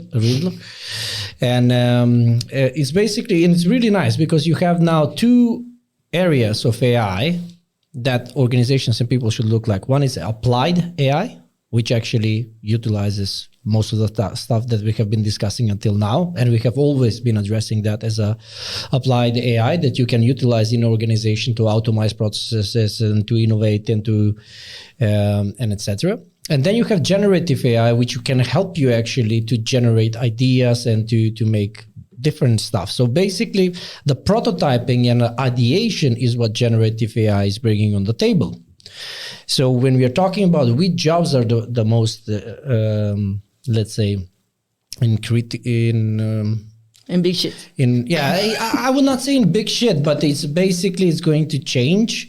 It's the ones that are actually working exactly with that ideation and prototyping. So for example, yes, creative. So for example, let's say that you are a creative artist that you need to create a character for a game.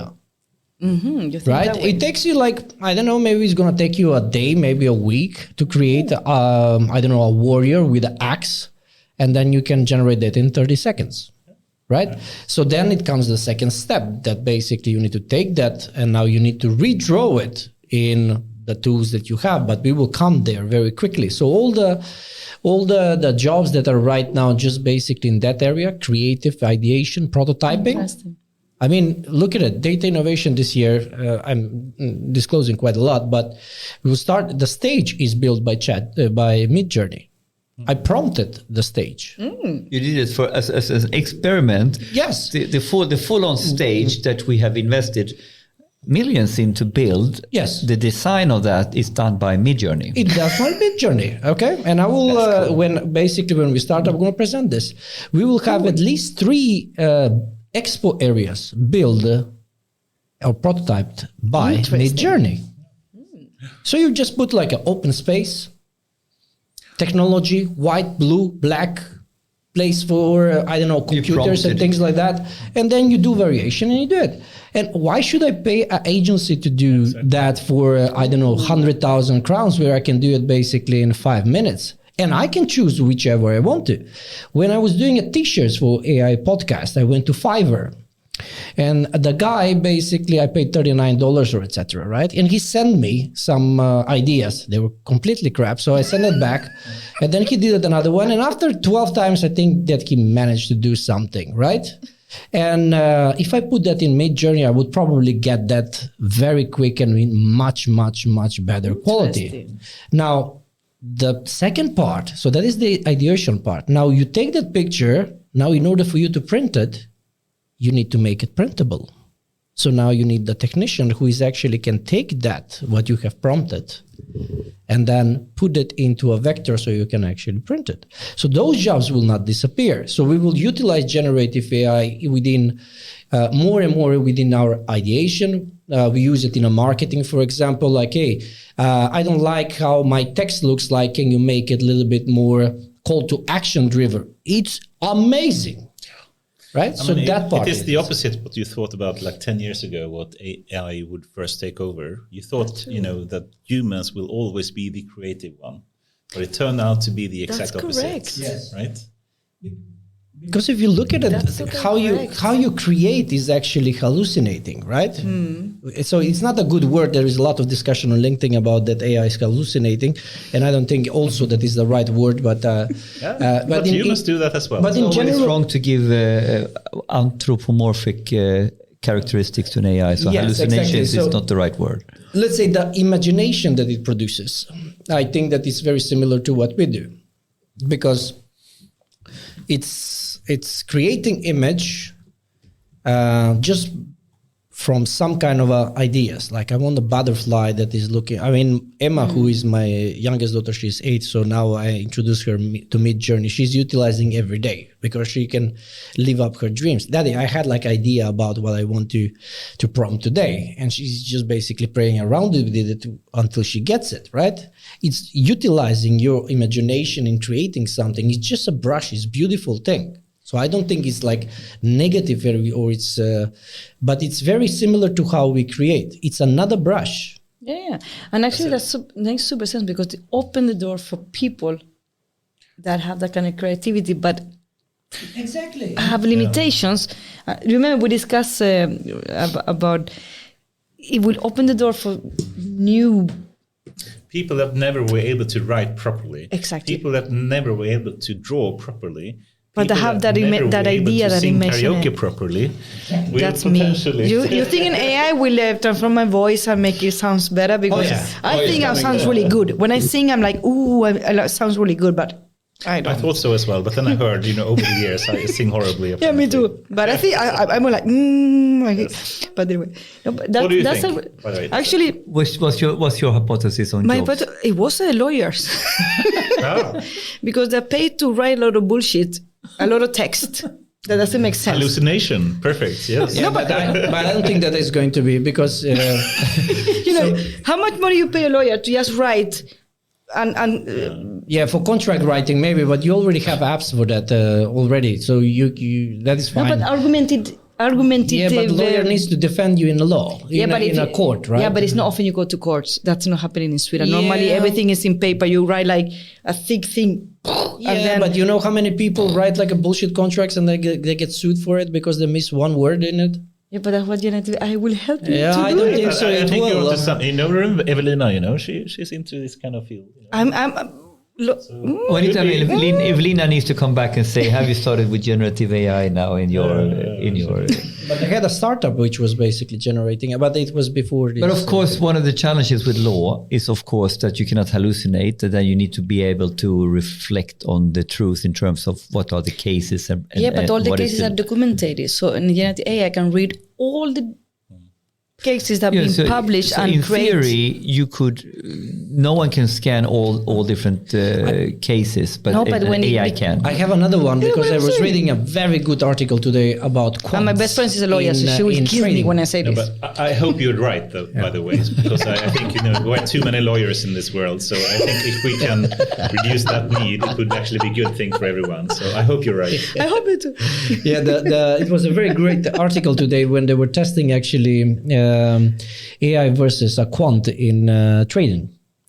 And basically the algorithm it was based on GPT-4. It was looking at the latest news and just giving scores basically if the stock will go up or down, and it beat all the quants. Really? Yes, because it's just. Yeah, I think that will be over. So there will be quite a lot of, but it's very negative for us to say that basically these jobs will go, because I still believe it's a brush. That means that the quant now can utilize the AI to back his theories, or maybe he will be able to fine-tune it in a better way. So we will need to learn to work with these tools a little bit better. People are afraid of this technology because they are afraid that they will need to repurpose themselves to the next thing, which they have done it for years. You mentioned like, change is painful. We have been changing for millions of years. So I don't know. I don't understand why people are making so big of. I agree 100% with We have a short Goran here. memory. But Yeah. can I test something with you? Because I try to formulate exactly this. You know how we said about we shouldn't use the word artificial intelligence. We should use the word augmented intelligence. And we've been exploring the intersect now, how we get use out of AI. And then we realize at some point in time, the AI meets a person, and it's the usefulness, how we make this person more efficient. So on a macro scale, there is no artificial intelligence. It's only augmented intelligence, because on a macro scale, even if we take away full-on jobs or functions, whatever functions are left needs to now interact with the AI. So ultimately, if depending on which level of granularity you look at some point it's always augmented intelligence. Even if you took away a job, so this one was replaced by the AI, this function was replaced by the AI, but now this function in the company or in society is functioning with humans in some ways. So all of a sudden, augmented intelligence is even a more powerful statement than I first thought. It is very useful, but there will still be a point and a time when it's not augmenting anymore and potentially singularity have happened. I hope so. Yes, well said. I hope so. I hope we make it until that time, because I will feel safer when we reach that time, because I'm more afraid of human beings. No, but on the time before that, because people can abuse stupid AI before that happens. But it's been 3 fucking hours now. Oh, sorry. I think we should potentially start to wrap up, right? Yeah, you're right. But actually, just wrap up. Oh shit. Dacil? I will come back another day to discuss everything. But next time, give me a list of things I should not mention. No, you're not to mention anything. It's just with all the things we're supposed to talk about. No Elon Musk, no SpaceX, no rabbit holes. Blockchain. No blockchain. We speak about blockchain after. It's fine. Dacil, what's happening next in your life? Professionally, privately, coming months? Professional? I hope not too much, because I started Nagarro in May. It hasn't been a year, so I hope I can continue what I'm doing, and I think what I hope that I can help a lot of companies to be innovative and be there and get rid of all the noise and make sense of what we. If you have that money, I will help you to invest it in the right place. So I hope that I can help a lot of companies. And you will come to Data Innovation Summit, perhaps? Of course, I'm the moderator in stage, the best stage in the whole world. The Data Innovation Summit's M5. So which stage are you moderating? M5, which is data analytics, business and data analytics. Nice. And the best people are there. My stage is always full. I'm telling you. I don't want to. So, and I always dress matching Goran. So this is like, I need to synchronize. Yes. So we go red. So I will of course be in the Data Innovation Summit. I've been moderating for Hyperwrite for many years, and I love it. It's amazing people. It's super fun. So that will be there. You need to do an event in Spain. It will be nice. I'm going to speak in a Spanish event, and I don't know how to do it. I don't know how to talk Spanish. data in Spanish. Yeah. I'm so freaking out. Like, oh my God, I need to learn a lot of terms. Not in English. You mean in Spanish? Spanish. Because in Spain you don't say data warehouse. It's called. What do you say? How do you say data in Spanish? Oh my data. God. Data. What is data warehouse and data mesh in Spanish? Data mesh doesn't exist. I need to Google it. Data warehouse is called almacén de datos. Almacén de datos. Almacén de datos. That's data That's warehouse. the data warehouse. Ooh. Anyway. So what is the translation of that? Dato. No, but dato is fine. But the first one. Almacén is that the house of data. I cannot speak anymore. Almacén is warehouse. Oh, it's warehouse. Almacén de datos. All right. Okay. Cool. So it will be fun. So that's my and private. I hope. I'm actually turning 50 soon. Oh, really? Yes, I am. So I'm so happy, and I will tell you that is the best age for a woman. Is my age? We have passed everything, so we're like. I think we were the 50s, the new 30s, or what was it? Yeah. So no, I'm actually really happy. I'm actually happy. I love my job. I love people that I know, and I work with amazing companies and colleagues. So I'm happy. Awesome. Sorry for everybody that's not unhappy. That's it. Anyone that you would recommend to come on this podcast? Someone that you would like us to... Yeah, I mentioned Green AI, Jacob. Sorry, Jacob, I remember your surname. I'm so bad with the... But I will hope that he comes to talk about Green AI and the amazing things he did. So I hope he comes. And I should have remembered your name, surname. But after 2 glasses of cava, it's like... We will find him, no worries. Dacil, it's been a true pleasure. And That was 3. Come on. I thought we talked about this before. I think it's one of the longest podcasts we've had. I'm not sure. No, this definitely is the longest podcast that we have ever done. This is 3 hours and 10 minutes. Yeah. Anyway, it's been a true pleasure, and I hope you can stay for a little while longer, and we'll speak about blockchain and whatnot going forward. Thank you very much. Thank you so much. Bye-bye. Thank you.